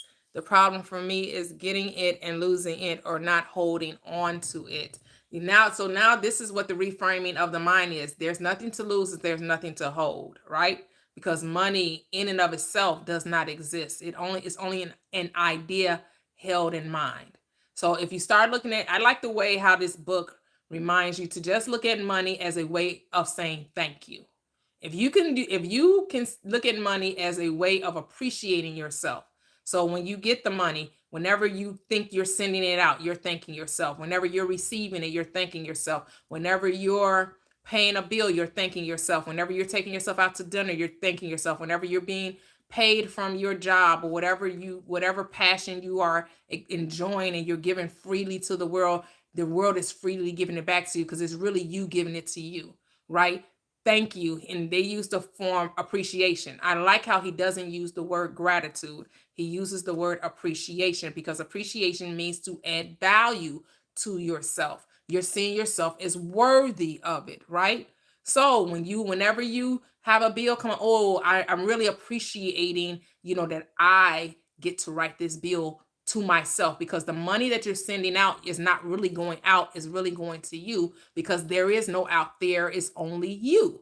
You are the only one that exists in your reality. So the waiter, when they bring you the quote unquote bill for the restaurant, that's your way of appreciating yourself for creating the restaurant, for you creating the waiter. So whatever you're tipping the waiter, you're actually tipping yourself. So how would you tip yourself in that situation? Would you tip yourself 10%, 20%, 30%, 50%? Would you tip the whole bill? Like, how would you appreciate yourself in that moment? Especially if you enjoyed the meal, right? You enjoyed the restaurant, you enjoyed the service. How would you show appreciation for you creating that experience? Like if we can really just wrap our minds around that to do it from that standpoint, we will take the reality out of the money and see that the only reality is appreciation. And that's chapter 7. Let me put chapter 7 up here.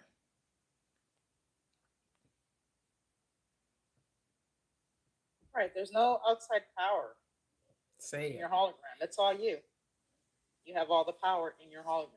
Yes. Or the Matrix. This is 21st really century version. Yeah, this is really You have all the power in your Matrix. Yep. Yep, this is really your world.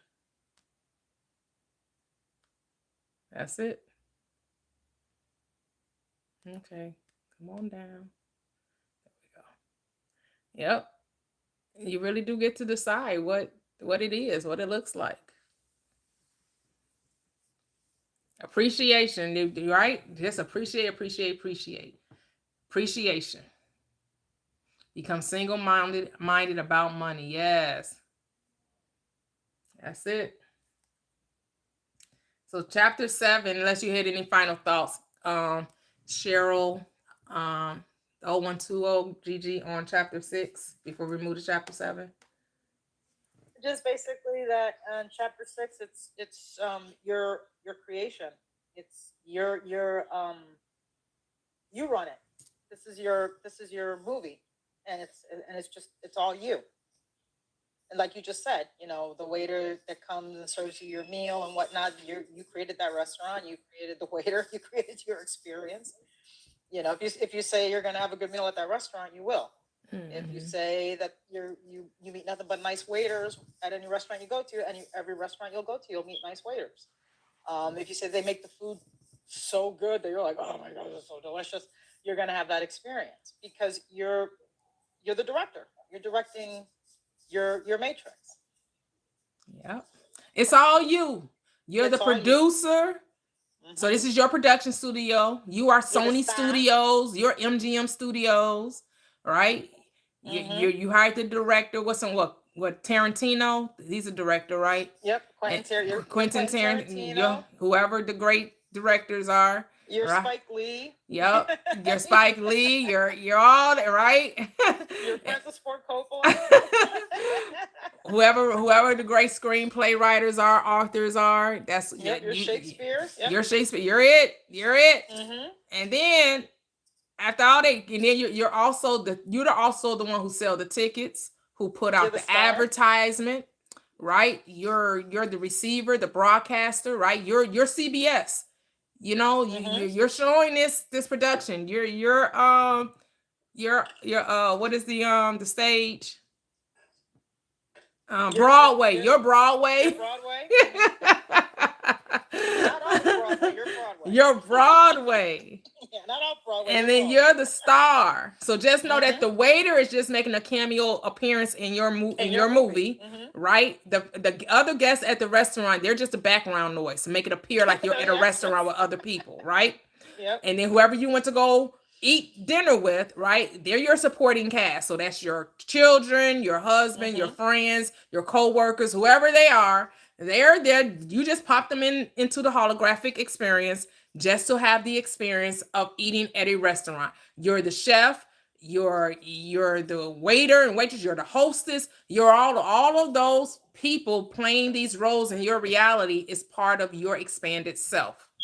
You're just popping these people in to make it appear to be a reality that you're experiencing. And so now here comes the bill. This is your appreciation. How are you going to appreciate this experience? I tip really good, so sometimes I've been known to over tip. Are you going to use your credit? You right? Say you got your Amex bill, you brought your Amex bill, Amex card out. You got the gold card, the black card, or the regular green card, whatever it is. You pay it. And here come next month. You get that bill. You spend $350 on that meal.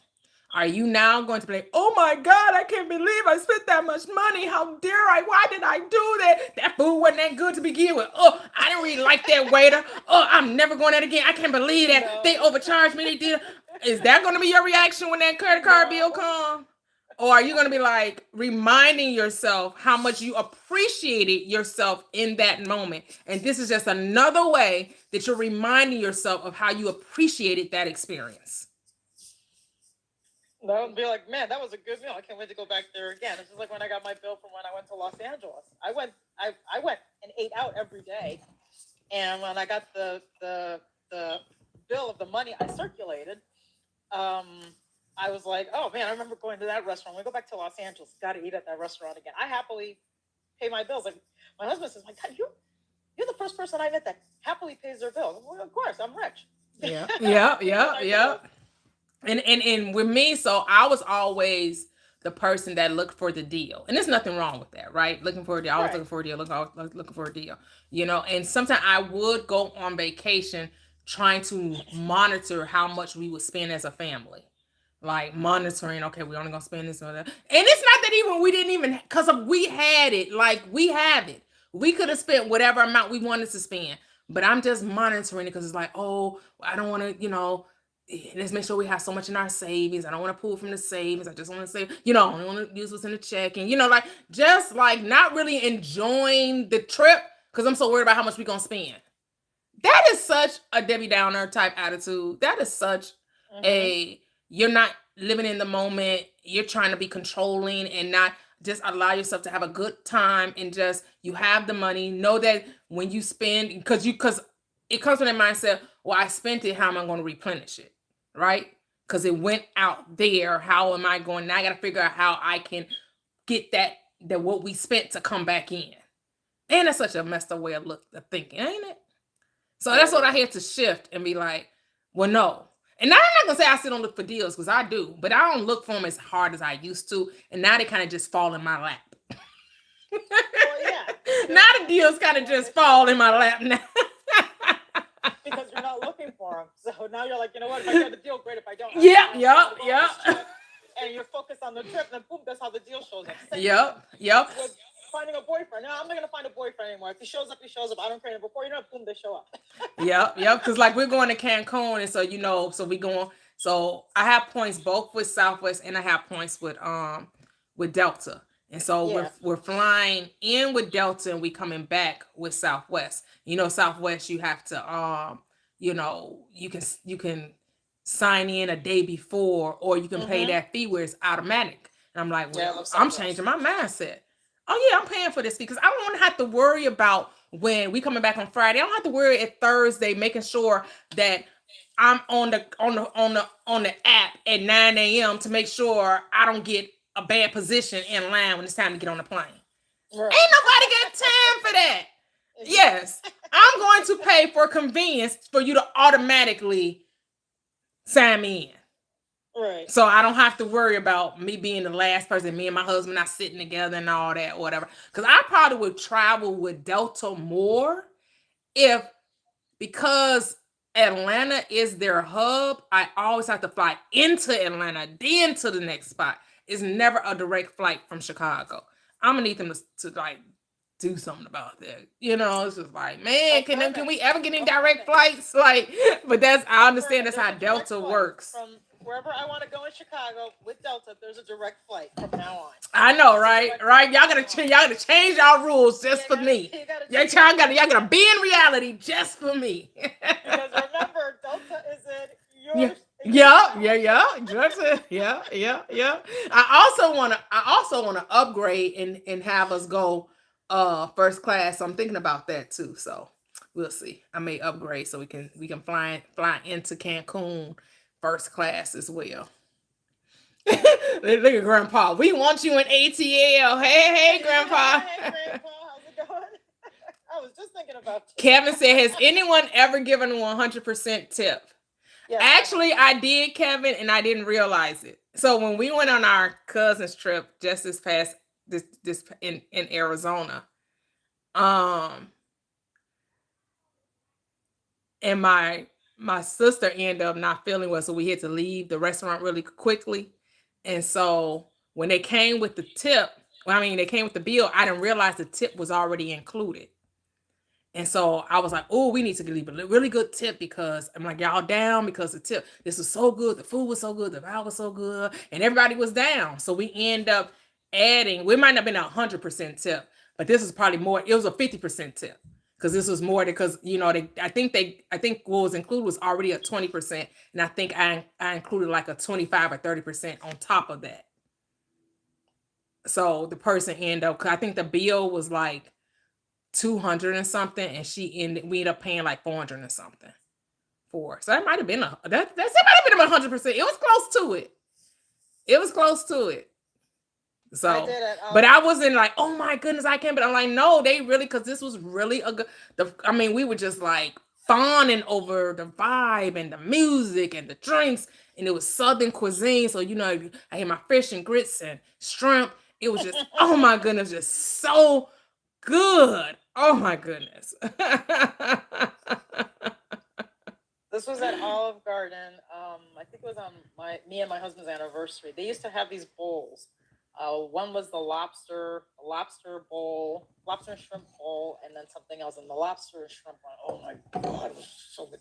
They're bringing that one back. They are bringing that one back, period. And the waitress that we had was so nice. She had us taste. She gave us a wine tasting. She even gave us a free glass of wine. She gave us free dessert for our anniversary. She was just going above and beyond. And so when we got the bill, um, my husband said, "Well, tip her whatever you want." And she was telling us that she was going to school and all this kind of stuff. And I just said to my husband, let's just tip her the full amount."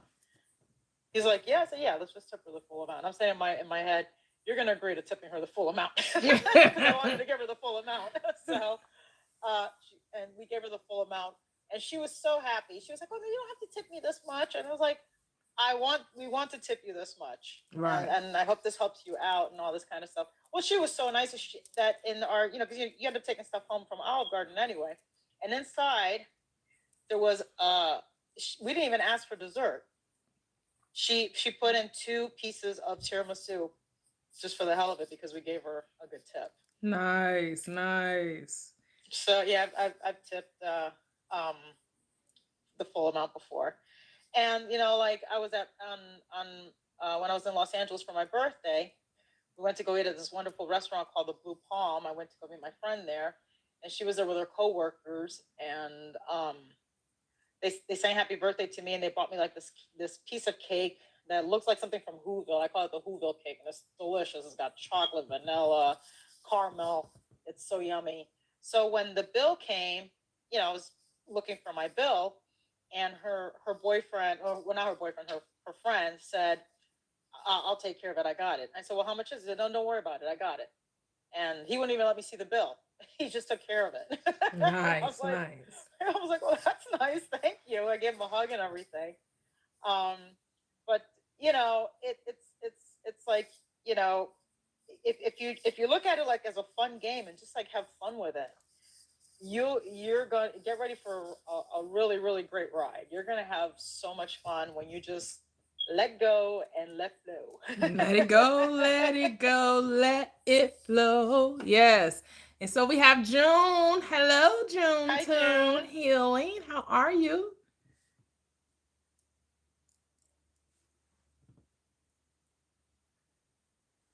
Are you there, June? Hello. Yeah. Oh, yes. I was trying to unmute. Okay. Hey, how you doing, Toya? Hi, Kano. Great. Oh, welcome. Thank you. Oh no, I was just sitting here listening in, and I can agree. And I was saying like she's like she loves giving tips. I love giving tips too. I love giving tips because I was just like I love paying it back forward to like places that I know like I may have been in those stumping grounds before. Like I used to be a waitress, so and when you come across a great waitress and they have a good attitude, you know how much they put into it as being a former waitress. So I just love being a blessing, period. Like I'm not gonna lie, I just love blessing, and I notice that when I do that, even when I notice when I give, I notice when I bless somebody when I really don't have it to give, but I be really wanting them to have it. My money always comes back double, triple. It just comes back, and it can come back right in that instant too as well. Yes. Yep. That's beautiful. Just a way of showing that you appreciate, because now you can stop looking at people being separate from you and that you're tipping a waiter. You're not tipping a waiter, you're actually tipping yourself. You're appreciating your ability to create that amazing experience. Because there are no waiters, there's no chef, there's no hostess, there's nothing but you in the world. It's all you. So this is the way you appreciate yourself. And this will break down the walls of thinking that you shouldn't be receiving anything. Like, oh no, don't do it for me. No. Always rejecting gifts. Like, how many of you on a regular basis know how to receive a good gift? I do. let go When of that people tell you mindset they're a going to give long you time something ago. just because, how many of you will say, no, no, no, you don't have to, no, thank you? Or how many say, oh, thank you, I appreciate that, thank you for thinking of me? Like, what is usually your, and be honest, when people try to do Oh, something for thank you. you. Yes, thank you. Oh my gosh, that's so sweet of you. That's me. Yep. No, I used to be. I'm kind of still that way. Like if somebody just like trying to get. I'm so used to giving, and I really never look. I don't look for nothing in return when I give. I not at least to the people I give it to, but I am one of the people like because I'm always used to giving, and if somebody try to offer me something, I'd be like, like what you want? See, I know it. There it go. Like, what's the catch? You Cause are I blocking still, your blessing. it's like you. You are Yes, blocking. I'm still kind of like that a little bit, but like I've been like with my daughter because she's been on me about that. Like, oh no, I want y'all to spend your money. She be like, Mama. She be like, if you don't take this money and let us help you back, she be like, you have poured in more than enough into us. She's like, the little stuff that you ask, she said, you do big stuff. She said, when it's come time for you to get something, she's like, please take it. She said, we know you don't need a lot. We know you don't need a lot. We know. She's like, learn how to just start receiving something. I'm like, okay. And I'm still trying to get used to it. Girl, because that's you appreciating you. Yeah, because it's like you're saying you're not worthy of receiving when you are. You are worthy. And it's not about someone doing something for you. It's the way of you appreciate who you are because you created the experience. You're creating the experience. So appreciate the experience you just created. Go ahead, the old one too. OMG. So my cousin, she has like some management position at Amazon right now. And for her training, they were sending her to like different cities. So she was in Miami. We're in what, September now? So this was in like July. She was in Miami and she had her free weekend. And we were like talking about me going out there and all of this stuff. Why the morning that she called me, like, I'm about to buy your ticket. Let's go. Like, are you ready? I folded like laundry because I was like, oh, I don't have a job, so I don't have money. I don't want you just spending all your money on me. And ever since then, I'm like, I cannot do that again because I could have been in Miami, you know, and living it up. Do I do it? Like regretting it, and I was like, Because okay, they having some Cuban food and everything. hello, like, yo, so yeah, that's what made me have like that's what made the switch on for me with the light bulb because I'm like, yeah, okay, that was a whole free trip, and you turned it down because you were embarrassed. Like, please. Girl, you should have called me. I would have talked to you and I'm like, girl, if I put you on that plane myself. You should have been on this live. What do you do? What do I do? I don't have them. Girl, go. You don't have anything to work. Go to This station, shows go you to that you're not supposed to thrift work shop. for stuff. That's all it's showing you, that you can live this life without actually having the money to Or do asking so. for things. Or asking. Yep. Wow. Yeah, I just wanted to share that. But that's okay. I'm sure we've all been there in some type of form or fashion. So a lot of us have experienced turning down something because we cared how it looked. Exactly. Yeah, because we didn't want to be embarrassed or saying that I don't want nobody to like, I don't have to be dependent on nobody. I don't have my own money when I go on vacation. I don't want them to have to be, paying my whole way in. Girl, yeah. But I get it. We all, a lot of us have, I don't know. I've never turned down a trip, but that's okay. Go ahead. My friend and I went. Go ahead. Go ahead. I'm sorry. And then low key, low key, the same, like you be seeing everybody else get blessed. Low key, you the one who be like, dang, I wish somebody would do that for me. Like, and then when they try to, you don't even take it. They know you ain't gonna take it. Yep. They don't even want to offer it. Well, basically, you're creating the reality that it'll never be offered because you'll create the reality that you wouldn't take it. Yeah. Because your children have to force you to take it. Yeah. And low key, that's what you want.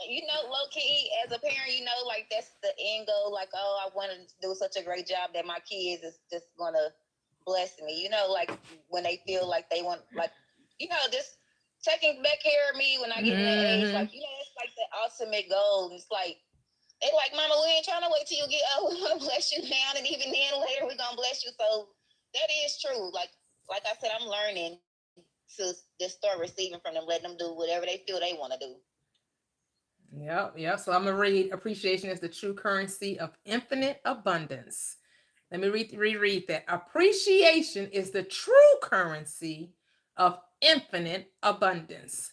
The real purpose of money is to express appreciation for the magnificence of yourself as the creator of everything you experience and the magnificence of all your creations as you create and experience them. So, who's creating them? You got to say, I am. I am the one that's creating every experience I have, whether it's the experience of giving or it's the experience of receiving. I am both the giver and the gift. I am both. I am both that who which gives and that which receives. When I give to another, I am really giving to myself because there is no other. There's only myself. If you look at it that way. So it's beyond exchange. Money's true purpose is not just efficient exchange for goods and services, it is a symbol for the expression of appreciation. Man, that really gives you a different concept of money, right? When you see it's just a way to appreciate oneself. That is not a earning of a thing. You're not earning money. You're using it to appreciate yourself with it. Man, that really is a mind shift, right? When you really come from that mind, because this whole time we thought we were supposed to earn it. We thought we weren't supposed to get it for free because they try to convince us that if you get something for free, you're not going to appreciate it. But God damn it, if somebody give me something for free, I'm definitely going to. Let me go in the store. Somebody say they're going to pay my grocery bill. You think I'm saying, no, oh my goodness. I manifested that. Thank you so much. I really appreciate you. You think I'm going to turn down somebody paying my groceries? Hell to the no. I'm going to say thank you. I sure appreciate you. Thank you very much. Somebody pay, I'm at the gas pump. Somebody going to pay my gas. Buy me a tank of gas. You damn Skippy, I'm taking it. Yes. It's funny that you say that because my girlfriend and I, we were, this was years ago in Los Angeles, we were eating at a sushi restaurant. And, she would always want to pay and I would always want to pay. And I'd be like, well, you paid the last time. So, let me get it. So we were at the restaurant and we just had this really great, delicious meal. And she had got me the last time. So I was like, okay, so it's my turn. And, it's my turn to, I got you this time. And we were both having this tussle back and forth. No, I got it. But no, we're, like who doesn't want to pay, but who wants to pay? So after like about 15 minutes and the restaurant was getting ready to close, the chef / owner, and you guys are going to laugh because this is how he said, he goes, both you, okay, dinner free, free, go. I got to close restaurant, the cashier closed, free, go, free. He said that the dinner was free. And this was like about, with the tip and everything, like about $200 and some $, And I'm like, well, no, sir. No. He goes, I'm closed. Go. So her and I, we walk out. We walk to her car. And she looks at me and she goes, did we just get that for free? We just got that for free. I said, quick, get in the car before somebody changes their mind. But let's get. You're so silly. And so we are just like celebrating because we've eaten there before and we've paid for it. No big deal. But I mean, because her and I were like fun bantering, like, I got it. No, I got it. But you had it the last time. No, I had it. And the guy needed to kick us out because he was getting ready to close the restaurant. So rather than having us settle it, he just said it's free. Go. Just go. I want to go home. It's free. Just get out of here. Wow. That's beautiful. Love it. So yeah, never turn down presents, never turn down gifts, especially if you're like saying, oh man, I wish I'd love to get this. I love to get this trip, or I love to have this, or I love to have that. Well, the universe wants to give it to you. Don't say no to it. You're like, Toya, oh yes, thank you. Oh my God, thank you so I know, right? And jump up and down. Well, I've done it. Like I've done things like for free, and I'll be jumping up and down like and celebrating it like a little kid. That's just me. Hmm. But yeah, no, Yeah, no. Next time, Nikki, you call me. I'll put you on the plane myself. yeah. That reminds me of when I was in Orlando a few years ago, and we were at one of our resorts. We have a timeshare, and we had went down to the pool, and it was this lady. Never met her before. Didn't know who she was. She was just all about trying to make sure I found a place to sit. Like she was moving chairs, and like she was carrying chairs across the resort to make sure I had it. Like it was kind of like mind blowing almost. I was like, man, like, cause my husband was with me, right? But she was like being so overly wanting to make sure that I felt good and comfortable, and just some random person. She didn't work for the resort or anything. She was just like this person that was just wanting to make sure that we had a good place, that we sat together. She went and grabbed my chair for me and brought the chair to the space where we were. And she was like, "Are you good? Do you need anything else? Can I help you with anything?" It was just like, I was like, "What?" Because I had never experienced that before, like somebody just doing something just to do it for no reason, Right. and had never met them before. It was just like overly nice. I was like, wow, that's what's up. That's what I'm talking about. Like, this is how it's supposed to be. That's what it's supposed to be. Yeah. Why not?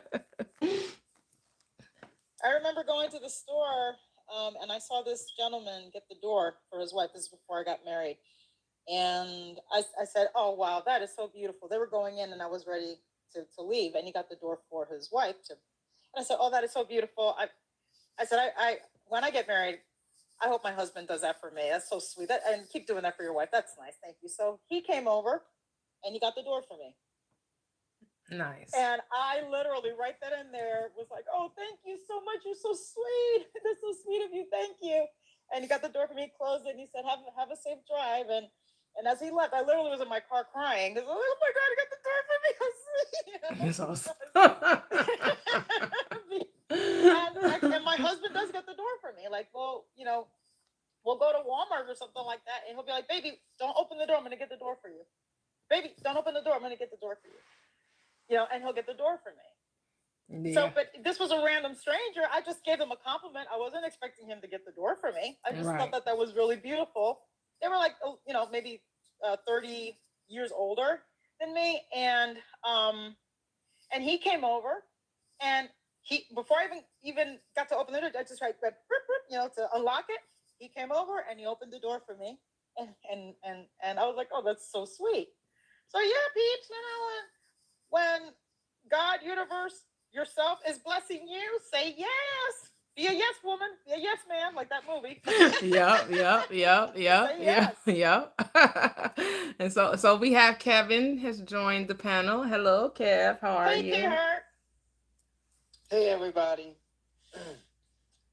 I just want to share how absolutely wonderful this book is, and how much I appreciate this platform.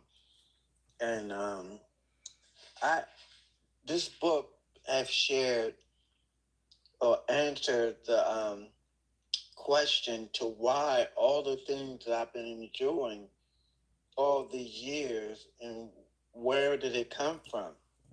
And it came from me.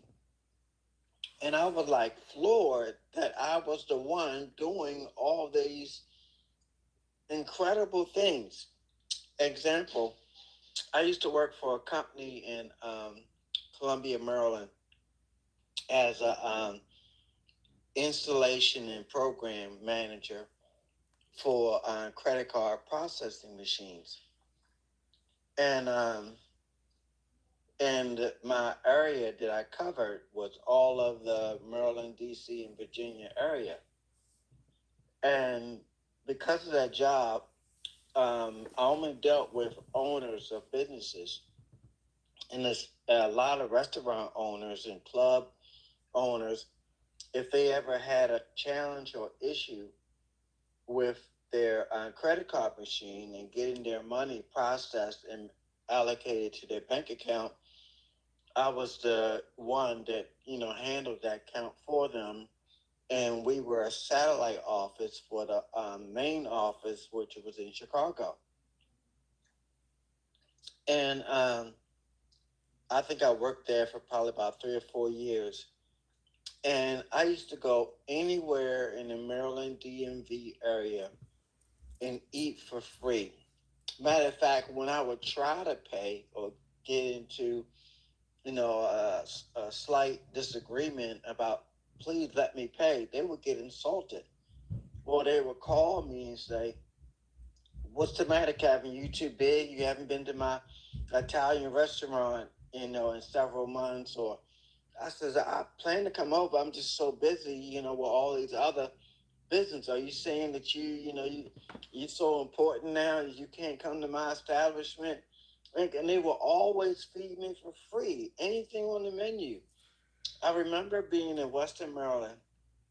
There's a town called Deep Creek, Maryland, and probably about 95% of all the credit card processing machines, I installed those machines.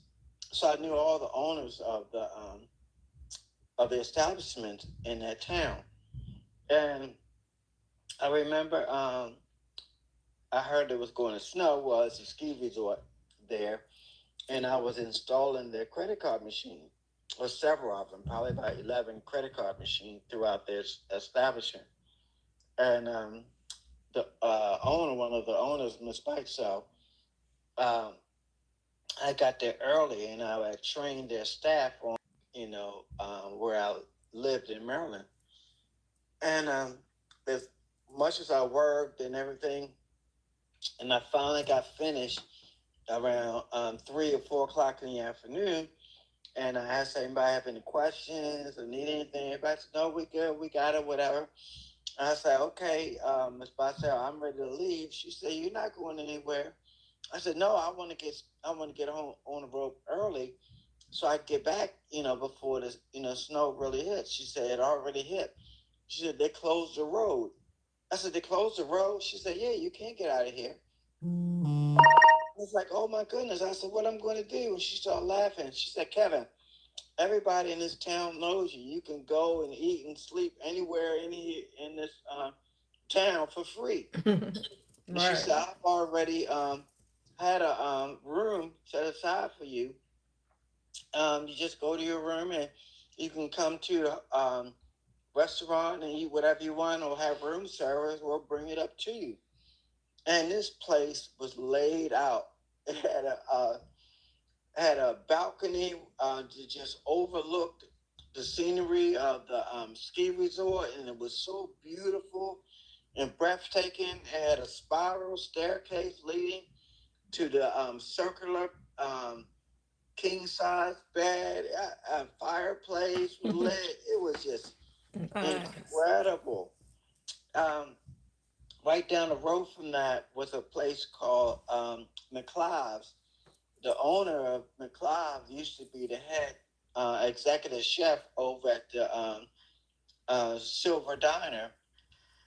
Was a restaurant which was very popular. He decided to open his own restaurant, and Doug had changed out all his credit card machines, and I installed new ones.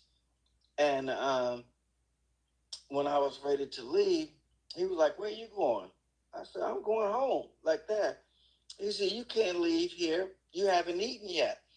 I said, "Well, I appreciate it. I just want to get on the road because it's going to take me a long time to get home." And my mom also worked for the company. She's the one who sold him all the credit card machines. He said, He said, "You're not going to have your mom mad at me because you didn't at my restaurant here." I said, "I don't think she would care like that, right?" He said, "Well, I care." And he said, "Sit down, and enjoy." He said, what do you like to eat?" I said, "Well, I got a taste for something, but I'm really picky about it because I used to be a sous chef, so I cook very well."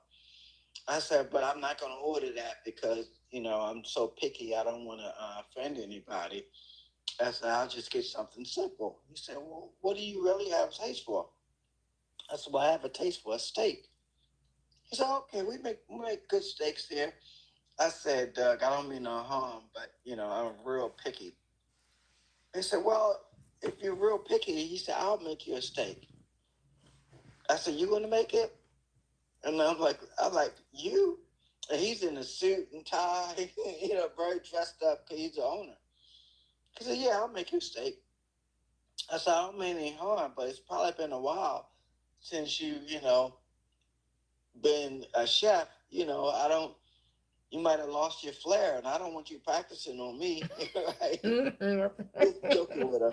He said, what are you saying? He's saying I can't cook. I said, I'm sure you're a great cook in your day.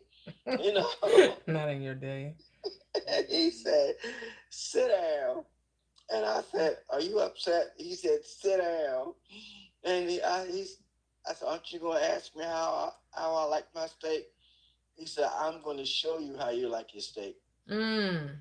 And he took his tie off, rolled his sleeves up, and he went in the back. And he came out with a plate that covered a steak that covered the entire plate. It was a porterhouse steak, and it was so tender, you could cut it with a fork.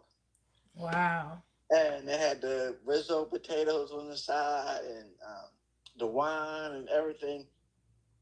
And I was like, Doug, this has got to be the best steak I've ever had, right? And he said, I said, I'm just going to go, whatever, leave. He said, you can't go. I said, why? He said, you haven't had any dessert. I said, oh, I'm going to skip dessert. I'm stuffed. I can't eat another bite. He said, you got to have dessert. And then his general manager she said, you got to get the Reese Pieces dessert. And he said, no, that's not the best dessert. He said that Mississippi mud or something like that is the best dessert. And they're going back and forth with each other. And Doug said, I know how to settle this argument. Bring Kevin both of those. Mm. And I'm like, guys. Man, I ate so much. I said, all I'm ready to do is go to sleep. So, look, Kevin, everybody knows you in this town. You can go to any hotel. They're not going to charge you a cent to stay there. And it's true. I could get free gas at the local gas station. I could get free room and board. But this is before I knew anything about the book. Mm-hmm. And it was like people had just rolled out the welcome mat, the red carpet for me everywhere I went. And I didn't realize because, I think one of the listeners was saying how much they struggle with at times about receiving. I always have had myself as one who loves to give. And in church we had to be, God loves a cheerful giver. Mm-hmm. And they put their own spin on it.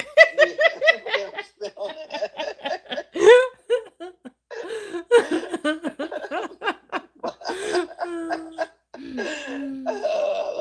I love how Toya gets me. Well, because I always give, I always get back. Mm-hmm. I never ever lose money. I remember being probably about 7 years old, and my dad took me to a racetrack. It's the first horse racetrack I ever been to in my life. It's probably at Pimlico Racetrack. That's the most famous one here in Maryland. And I ain't never been to a racetrack before. And he was betting on the horses. And the first race he bet on, he lost. The second race he bet on, he lost. Third race he bet on, he lost. And I didn't know what was going on. I said, I don't know how this thing worked. So he turns to me in the fourth race and says, well, what horse do you think? He's like, what else, what do I have to lose? What horse do you think?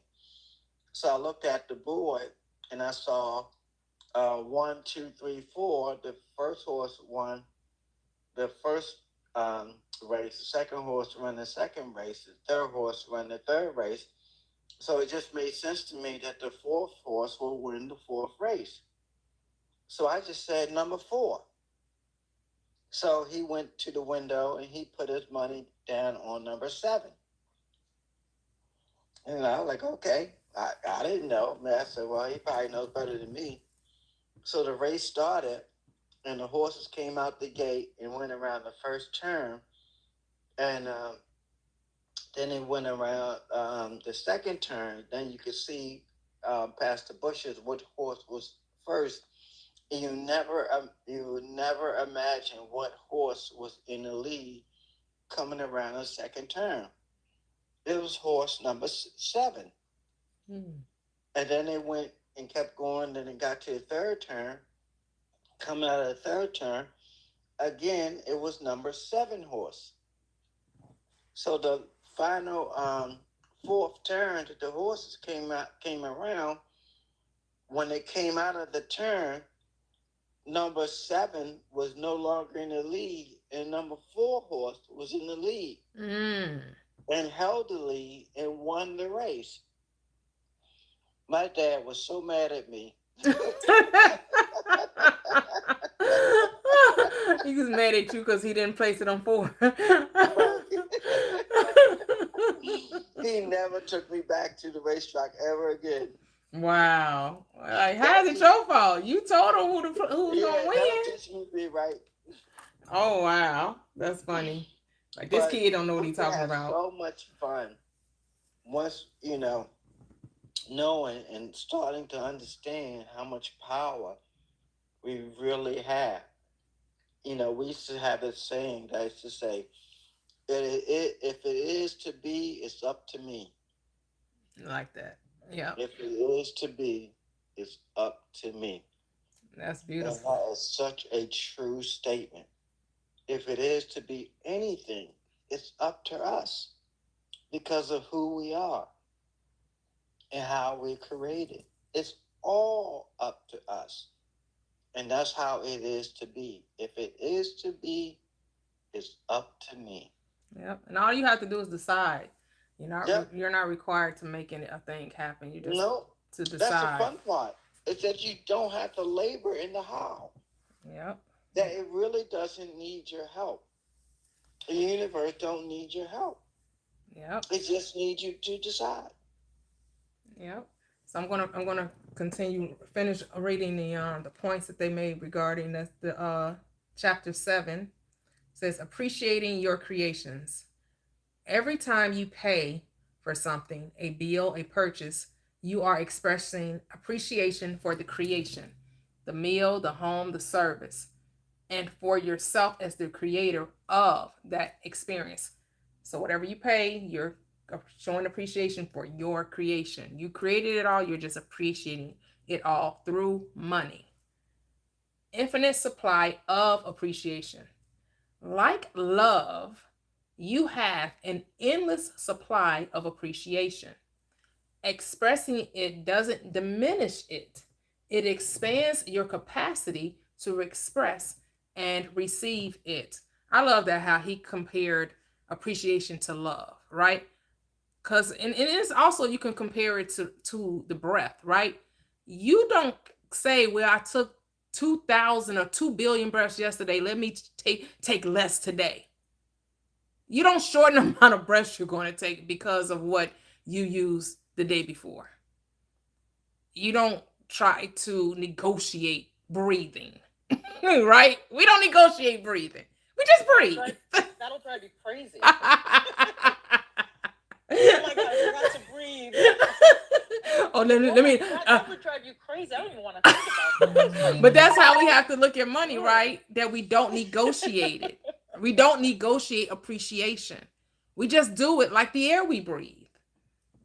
And so it says infinite supply of, I read that already. And so the final one was the flow of abundance. As you dramatically increase your expression of appreciation using money as the symbol, the flow of appreciation coming back to you in the form of money must expand. This is where people will call it the law of reciprocity, right? We always come up with these laws, you know. You don't gotta look at it as a good look as a universal. I guess you could look at it as universal law because universal laws cannot be broken. It's the man-made laws that are the illusion, but the universal laws are fixed. They cannot be changed. I say that all the time. Yes, yes. And so he says the flow of appreciation comes back to you in the form of money must expand. So your supply doesn't decrease when you spend, it loops back and increases. You have to live from that standpoint because remember, you can play the human game and say, oh, I got to figure out how to replenish. I got to figure out how to replenish. Or you can play the expanded self game, which is there's infinite abundance. It never runs out. It automatically replenishes itself. And so you have to decide which game do you want to play. Neither game is wrong to play. Just one is the limited version and the other is the limitless version. You get to decide. I like the latter. The limitless. It circulates back, good measure, pressed down, shaken together, and running over. Shall men give unto your bosoms. That's why you have to have the mindset, freely I give, freely I receive. You got to have that mindset. Freely I give, freely I receive. Yep. And you have to let go of the skepticism. Because here's the thing. You're thinking that you don't trust others when it's really you don't trust yourself. Like, saying, oh my goodness, why is he touching my door? Oh my goodness, why would he do that for me? Oh my goodness, what do you want? Why are you giving me that? Oh, it's a trick to it. You just don't like that whole thing. Oh, you got to be careful because men just don't be doing anything just to be doing it. They want something from you. They be careful. Look at them with a side eye. Always keep one eye open, checking to see what you're creating it because you think the man is separate from you. And you can flip it on his head and say women too. That women are manipulative, they're conniving, they're always scheming, they only gold diggers, they only want men for their money, so it goes both ways. It's on both sides of the track. Men aren't exempt from it no more than women are. Everybody is looking at everybody with a side eye with one eye open, trying to decide what's your ulterior motive. What do you ultimately want? You're creating it. This your script. So all you're doing is writing the script of somebody coming in to take advantage of you. Is that how you want to live your life? That you literally just can't get it because of who you are? It has to be some type of backdoor reason that is happening. Other than why wouldn't people want to fall all over me and give me stuff? Like of course, like why shouldn't that be happening? Of course people should just want to do stuff for me without me questioning their motives. Because you're really questioning yourself because you really don't trust you. You don't think that you should have things for free. You really do think that you have to work for it. Because that's the programming. Nothing worth having ever comes easy. That's what we're told. Stuff that you want, it ain't easy. You gotta work, you gotta struggle, you gotta climb that mountain. You got to grind. You got to press. You got to hustle. Because we want the gold medal for the Struggle Olympics. But if you really look at history, you watch any documentary, you watch any of these movies these shows that set back in the 1800s, 1700s, early 1900s when women, those who were wealthy didn't work. We're not talking about the ones who didn't have, because it usually worked before the turn of the century, before we hit even with the industrial age, even now, right? We say the poor work, the rich have a life of leisure. We still see that in our world. The poor work and the rich live a life of leisure because they can, quote unquote, afford not to work. And so that's our mindset. That unless we're working for it, we're considered lazy. But if the rich don't work for it, they earned it right not to work for it because they came up with a grand idea. What grand idea to figure out how to make you work for the thing that you want and how they figured out how not to have to do it? That's the only thing that happened. They figured out how not to have to work for money, and you just haven't figured that out yet. That's the only difference.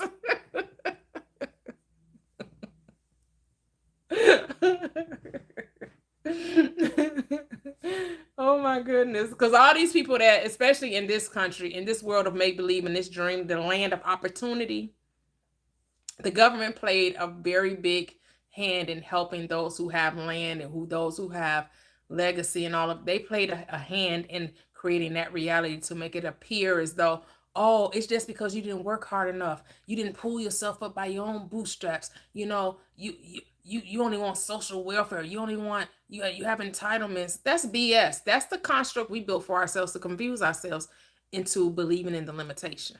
So we created a government that appears to favor one person over the other. That's another limiting belief that we created in our own minds, because you can just as easily create the reality where your government works for you as well, that they're looking to just give you money just because of who you are. But you have to create that reality for yourself and stop seeing that life is against you and that life really supports you in every decision, regardless of what it is. Like Gigi said, was giving us the example earlier, right? If you say that this thing is this thing, yes, you're right. If you say it's the opposite, then yes, you're right. You will always be right, because it's always going to say, yes, master. Yes, master. Whatever you say, master. Oh, you think that they're going to cheat on you? You're exactly right. Oh, you think they're going to be faithful to you? You're exactly right. Oh, you think someone is looking out to, take advantage of you? You're exactly right. Oh, you think people are out to just please you? Oh, you're exactly right. Whatever you're saying, you're always going to be right. I think Latoxic made that as an example too, reminded us of that too. That you're always going to get confirmation bias. Always. You live in a world of confirmation bias. And I think we really have to get out of the thing that we're giving someone something because they need it. You got to get out of that mindset. People don't need you to do anything for them. We don't need saviors. You have to stop looking at people as being in a lower state than you are. Because now you're still operating from the lax mentality. Because you think, well, if I don't help them, who will? They'll figure it out. Guess what? If you never gave them the money, you'll be amazed at how people figure it out when you just leave them to their own mind, to their own devices. Get your hands off. Stop trying to be somebody superwoman. I'm not your superwoman. No, no, no, no. I'm not the kind of girl that you can let down and think that everything's okay. We're not only human, we're just having a human experience. But you ain't here to save folks. You're not here to save people. You're here to lift people up in your mind, because what? There is no people. There are no people. No one exists but you. They're creating in their reality, and you're creating in yours. So when you entangle with one another, when you co-create with one another, they're there to make your reality real just as much as you're there to make their reality real. And we're just here experiencing life together. Whatever you give to them, you're giving to yourself. Whatever they give to you, they're giving to themselves. See how that works? Everything we do is for ourselves, is never for the other person. Because there are no other persons. And I know that's kind of hard to wrap, like when you hear that, oh, my husband really doesn't exist except for in my imagination. Oh, my children really aren't real except for in my imagination. Like, yeah, wrapping that, making that make sense. But all of the people we've read, Joseph Murphy, Neville Goddard, Reverend Ike, yourself, you can just prove it to yourself when you revise a situation, when you revise a relationship. And the change happens just because you started thinking differently. What does that tell you? That tell you that wasn't real, because if it was real and if it was permanent, then you couldn't change it just by thinking different. That's the proof right there.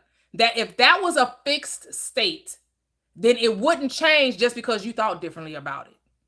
But guess what? It does change just because you thought differently about it, which shows you that the experience is rooted in you, not in them. Your experience is rooted in you. It's how you're thinking about it. What they're thinking about it is none of your business and really cannot affect your reality unless you allow it to. And so you have to ask yourself, how much of your power are you going to give out to things outside of you that don't even exist? They don't even exist, and yet you're giving your power to it. Because you're only making it real because what? You said it was. So I could say all day long, Satans and devils and demons,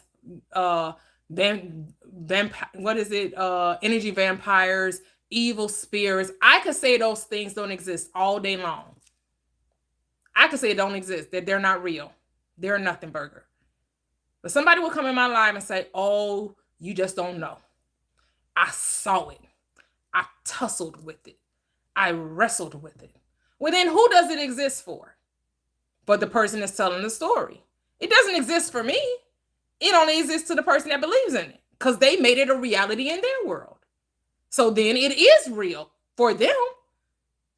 And I'm telling you, if you stop operating in fear, operating in love, and stop giving your attention to things that do not exist, you wouldn't have experience with things that do not exist. But then nothing exists. Nothing. Money doesn't exist. The person telling the story doesn't exist. I don't exist. None of it exists. We just in a dream world, dreaming all kinds of things, whatever comes to our mind. And it's just like, what do you want? What do you want to come to your mind? Because yes, you can get in the argument of how, or the discussion, you are not your thoughts. Okay, but you have them and you get to choose them.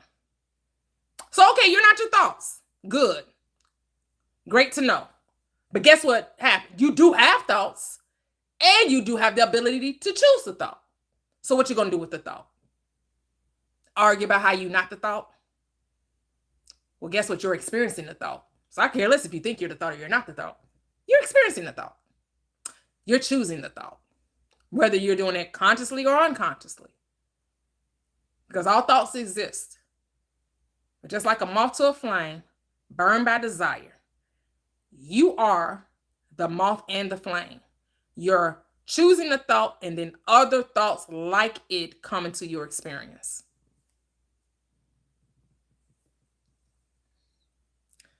You said, what's the name of the video on YouTube? It's Busting Loose from the Money Game. My YouTube channel is Prosperous Living with Toya, if that's what you mean. My channel is Prosperous Living with Toya on YouTube, and the name of the video is Busting Loose from the Money Game by Robert Scheinfeld. So that's the name of the book. So I'll put the name of the book back up here on the screen because I've done giving the points to the 5th through the 7th chapters. What I also liked about the 7th chapter is that, okay, he's like, okay, now we're going to remove the blinds. Really see what's up. Okay, we've been told money is evil. We've been told all kinds of stuff. There's never enough. The rich get rich and the poor get poorer. We've been told all that. Now, let's really look at, let's take off the x-ray vision. Is that true? No. It's if that's your perception of it. If you perceive it that way, then it's going to be true for you. So it's like when you were saying about, demons and devils and vampires, oh my. If it exists for you, if you believe that for you, meaning you're, even in like shows like A Haunting and all that kind of stuff, they say you got to invite that in. So if you believe that, you're going to experience that. There's been people that have lived in the same haunted house. Like for instance, the Amityville Horror House in Long Island. Mm. There's been people that have lived there and have experienced all kinds of crazy stuff. There's a family that lives there now. They don't experience any of that. they probably don't believe it. They don't believe that the house is haunted. Yep. So it's not going to have any effect. I mean, I would feel a little creepy myself living in a house where, people were unalived, but they don't have a problem with it. They don't believe it's haunted. So they don't have any experiences. The only thing they don't like is that, people always want to go by their house and look at it because in a way it's kind of a tourist attraction. Mm-hmm. But it's your belief. Like when I was a kid, I used to be afraid of the dark. I didn't like being in the dark. Now, when I go to bed, I love being in the dark because the moment I started embracing being in the dark, not being afraid of it, the fear went away.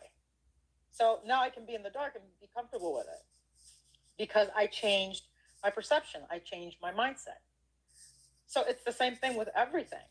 What are you going to choose? Are you going to choose the lies that the money machine, not the money machine, that the people that created this system, which he also says in this book, it's a brilliant system.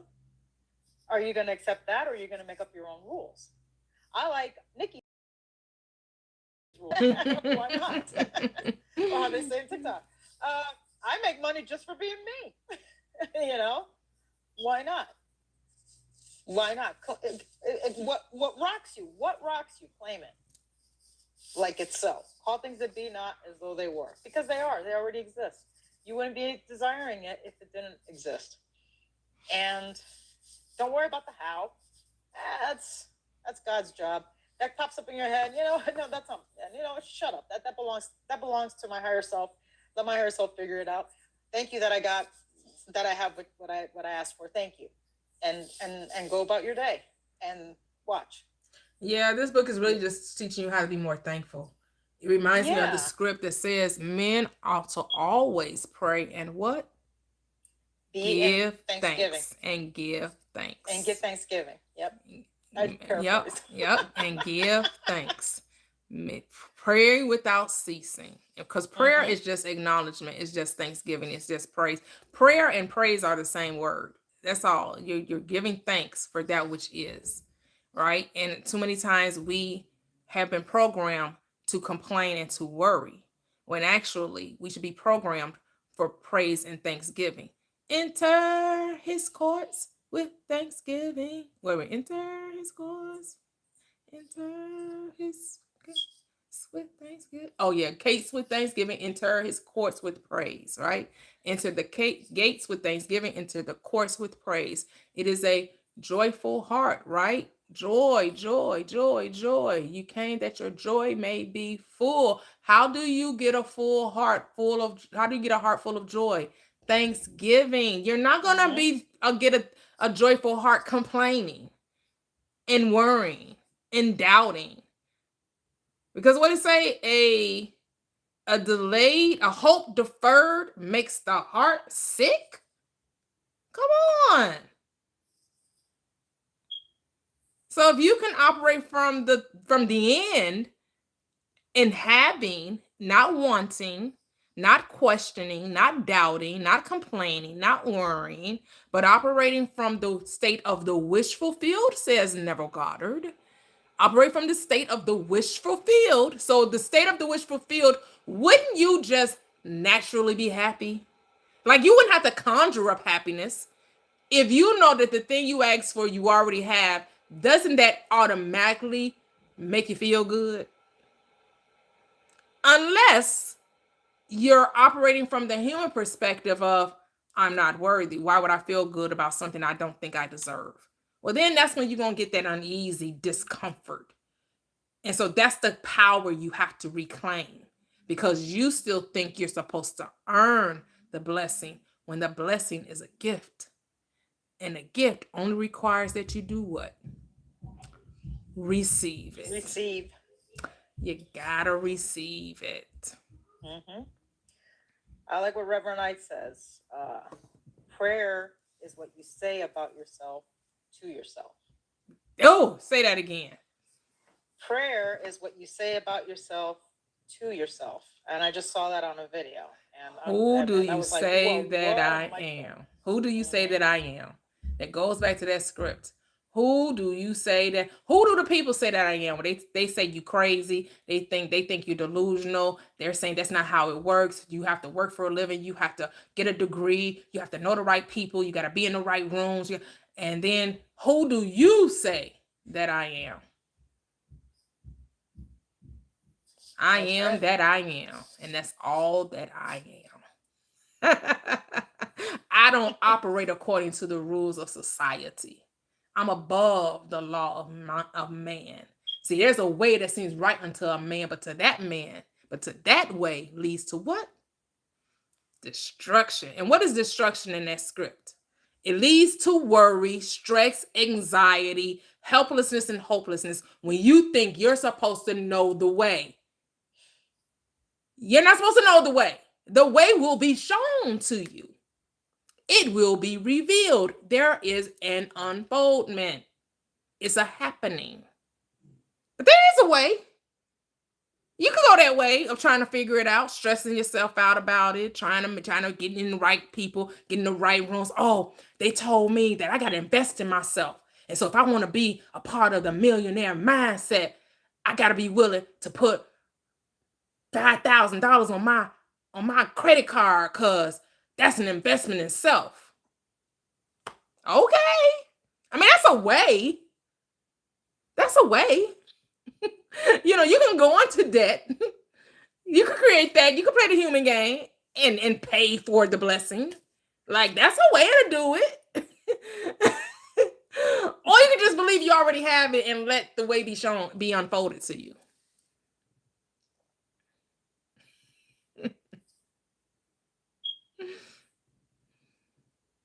But when you travel, even when you get on a new highway or a new route or something like that, you've never been on that route before. You don't know what it looks like. You don't know how it's going to unfold. You don't know if it's got hills. You don't know if it's got a toll.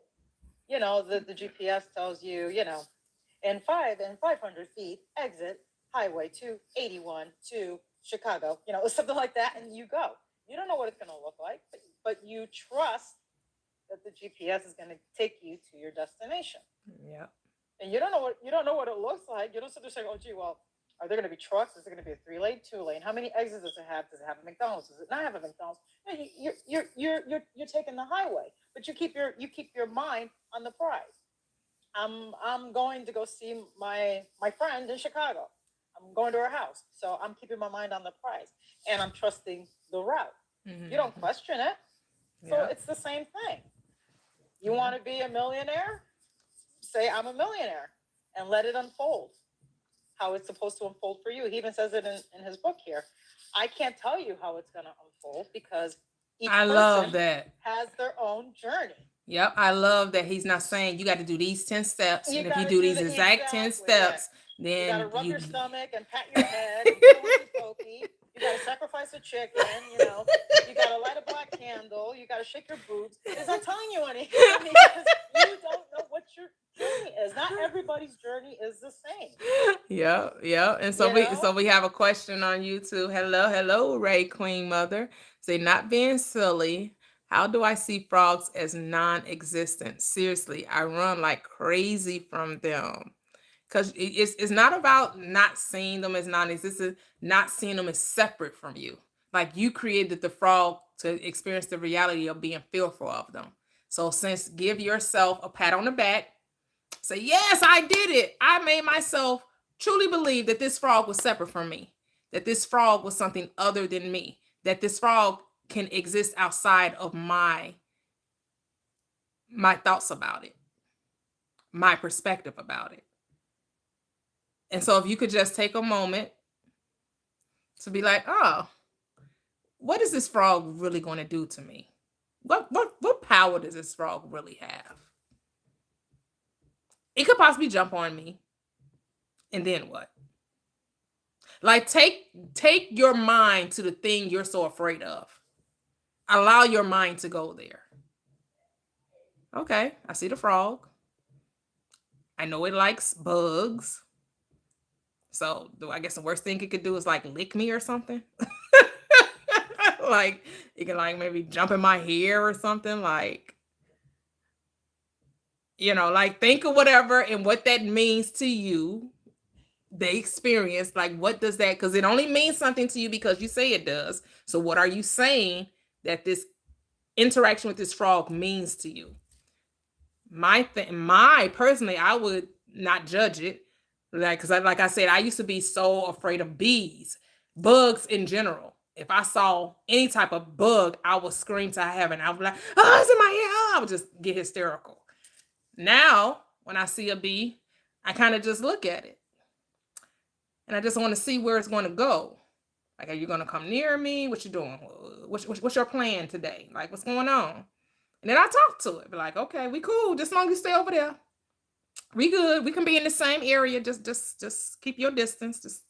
And it never comes near me, right? Because you just talk, because you really just talking to yourself. Because the bee is me. Like, I'm not separate from the bee, but I can talk to it as though it is separate from me. I can create that experience of it, me being here and the bee being over there. But actually, I am the bee. The bee is me. Because it's just my imagination once again running away with me. Yeah. Oh, but like you guys said, this has been an awesome read. Next Saturday, 8, Yes. 9, and 10. 8, 9, and 10. Because we feel like busting loose. Hey. Busting loose. Yeah. Mhm. Yes. I appreciate everyone once again who's joined the conversation, both in the chat as well as on the panel. It's definitely been an amazing time. Love the success stories, the simplification of this truth, because it's all about, let's not complicate it. Let's simplify it. And let's start making it hard for ourselves.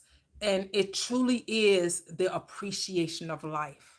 Like, because we talk about the law of attraction, right? What you give your attention to more of, you'll get more of that thing in your attention, right? So just find ways to appreciate life more. Even the thing, the quote unquote, the contrast or the unwanted. Take ownership of the creation. I created that. I'm really good. Guess what I get the power? Guess what I have the power to do? If I don't like it, recreate it. I don't even gotta judge it. I don't even gotta make no big old stink about it. I don't have to be, oh my God, can you believe what happened today? Oh my God, can you believe it? I thought that I wasn't thinking that. Like, you don't have to get all historical, but you can. You can, for the experience, to say, oh man, okay, I need to get this out because I'm just so mad. I'm so angry at myself. Oh, okay. Have that moment. And then come to yourself and be like, yeah, but I created that. And since I created that, I have the power to change it. I got the power. Hey. Leave my soul. I got the power. Hey. Power. And we literally do have the power. Oh. It's getting kind of easy. It's getting kind of easy. I gotta change those lyrics. I getting kind of heavy. It's getting kind of easy. Hey, I'm doing the running man over here. Doing the running man in my seat. You're doing the running chair. Oh, thank you for joining, June.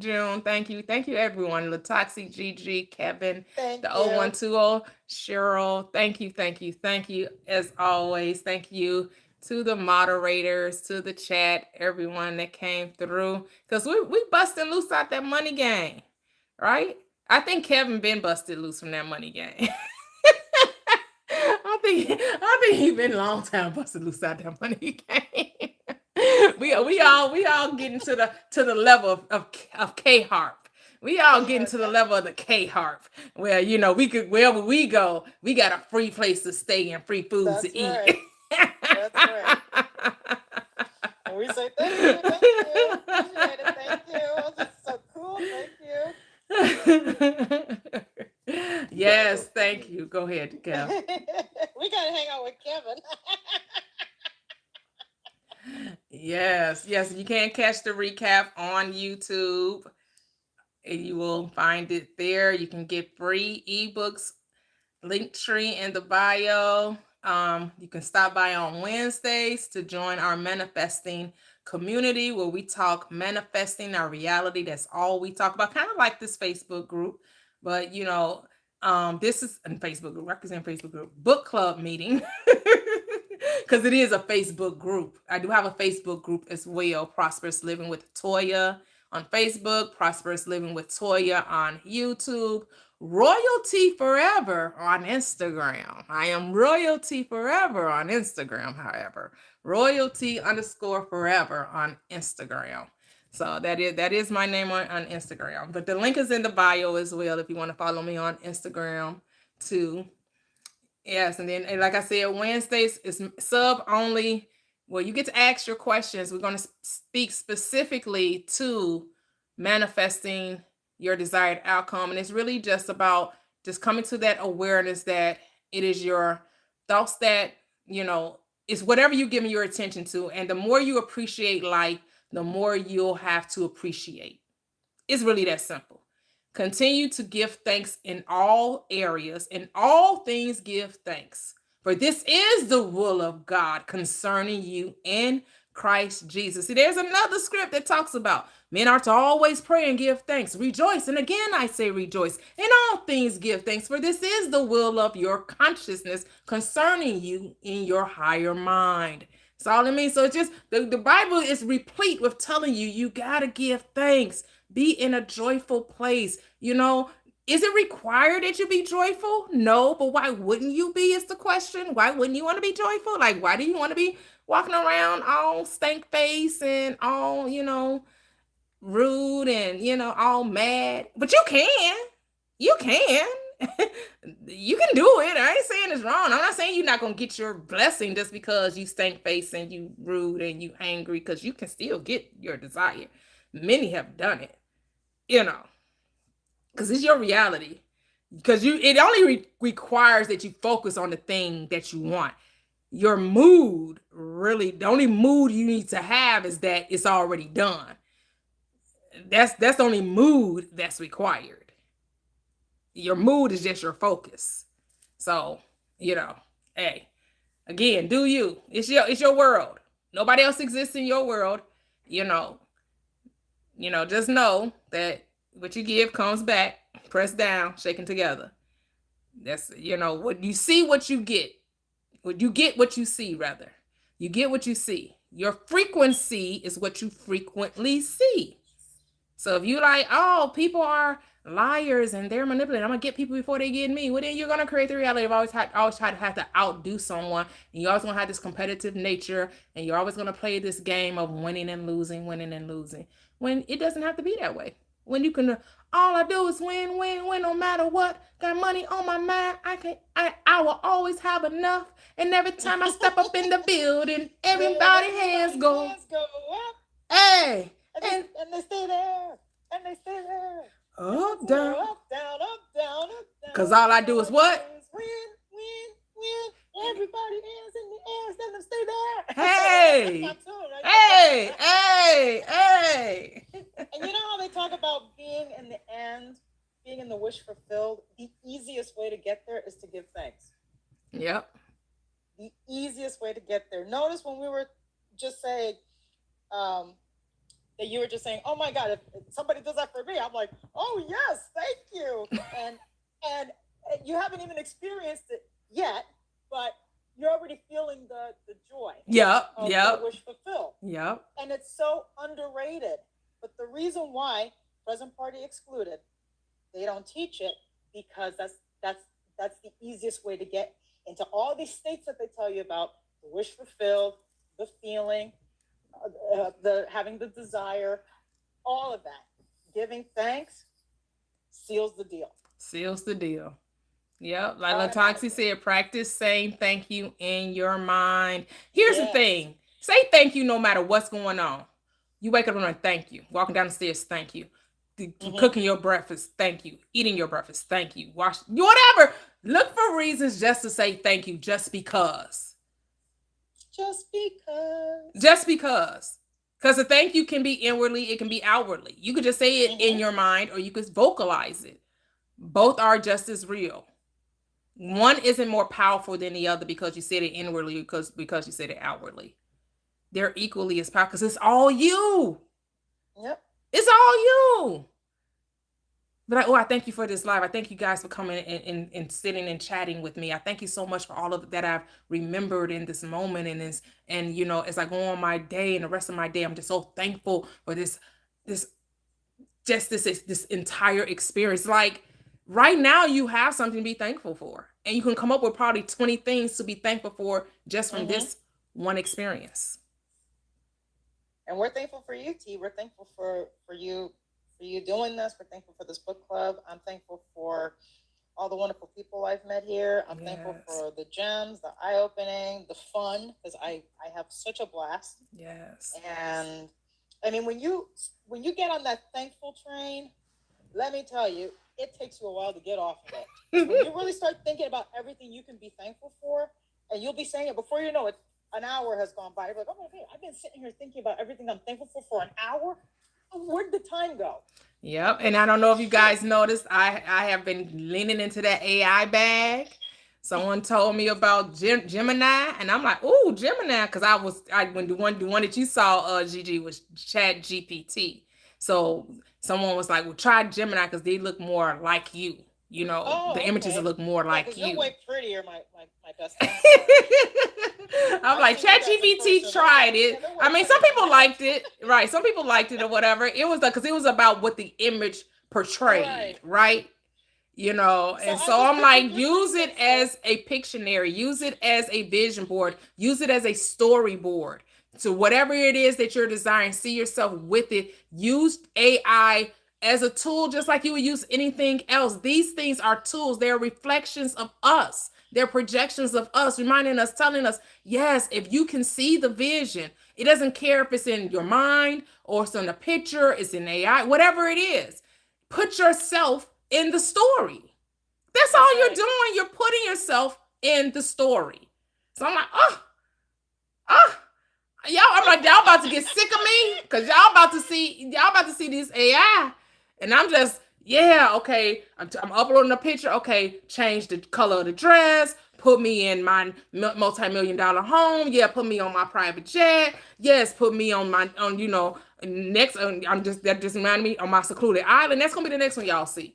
You don't see me on secluded island. That's gonna be the next one. I'm by an infinity pool. I'm by my infinity pool. I'm in my high rise with the Chicago skyline. Yes, I like with floor to ceiling windows. Like I'm putting it in a prompt, and it's free. They have a paid and then they have a free. So the paid one you could try for 30 days where they do 8-second clips. So I've been doing that today too. And you can give the little avatar or the AI twin something to say. And what I did when I did the Gemini on the app, and then I uploaded to YouTube on TikTok, because you could do the voiceover on TikTok. So even though it doesn't give you the voice on the Gemini app, you can just upload it to TikTok and then just take that voice away and do the voiceover and add your own voice. So I was like, yes, life dreams really do come true. Life is wonderful.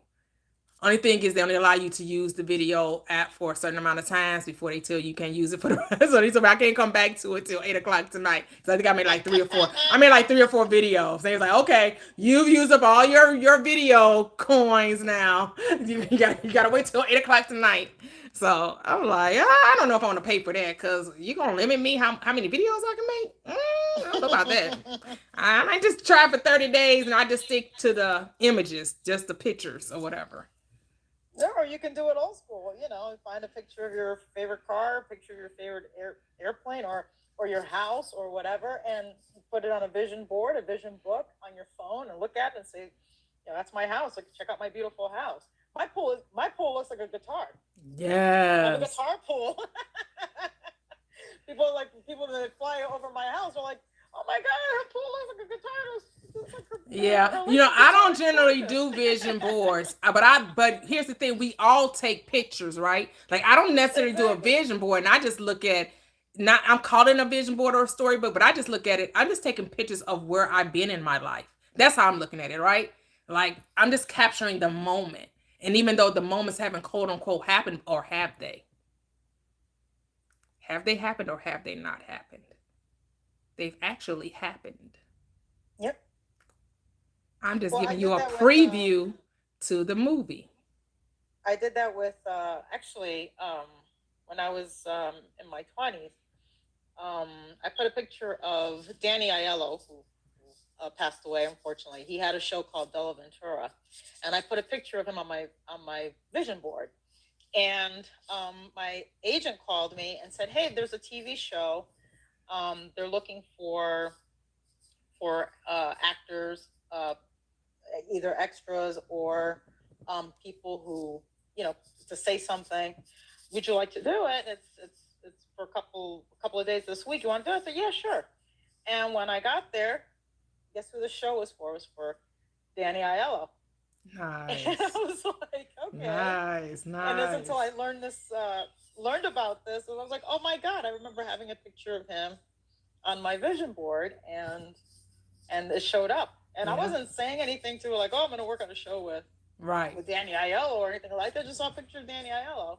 I mean, I'd see him in movies and stuff like that. And I'm thinking, oh, okay, it's probably because I have him on my vision board. Yeah. That's good. Yeah, because I think about it. I was a fan of Bobby Brown, and I had pictures of him, and I got to go see him in concert. So and it's not something I was asking to do either, because we didn't have a whole lot of money when I was growing up. So that didn't even cross my mind to even say, oh, I would really love to go see him in concert. No, I was just like, I enjoyed his music. He was one of my favorite artists. I had pictures of him on my wall, and with my stepfather bought us tickets to go see him in concert. So yeah, there you go. But Latisik, you have any final words before I close it out?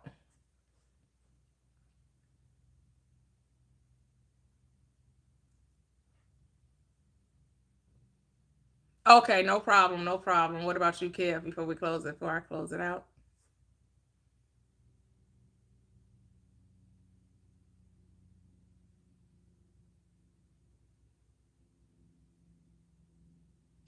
All I want to say is I love this platform. Thank you.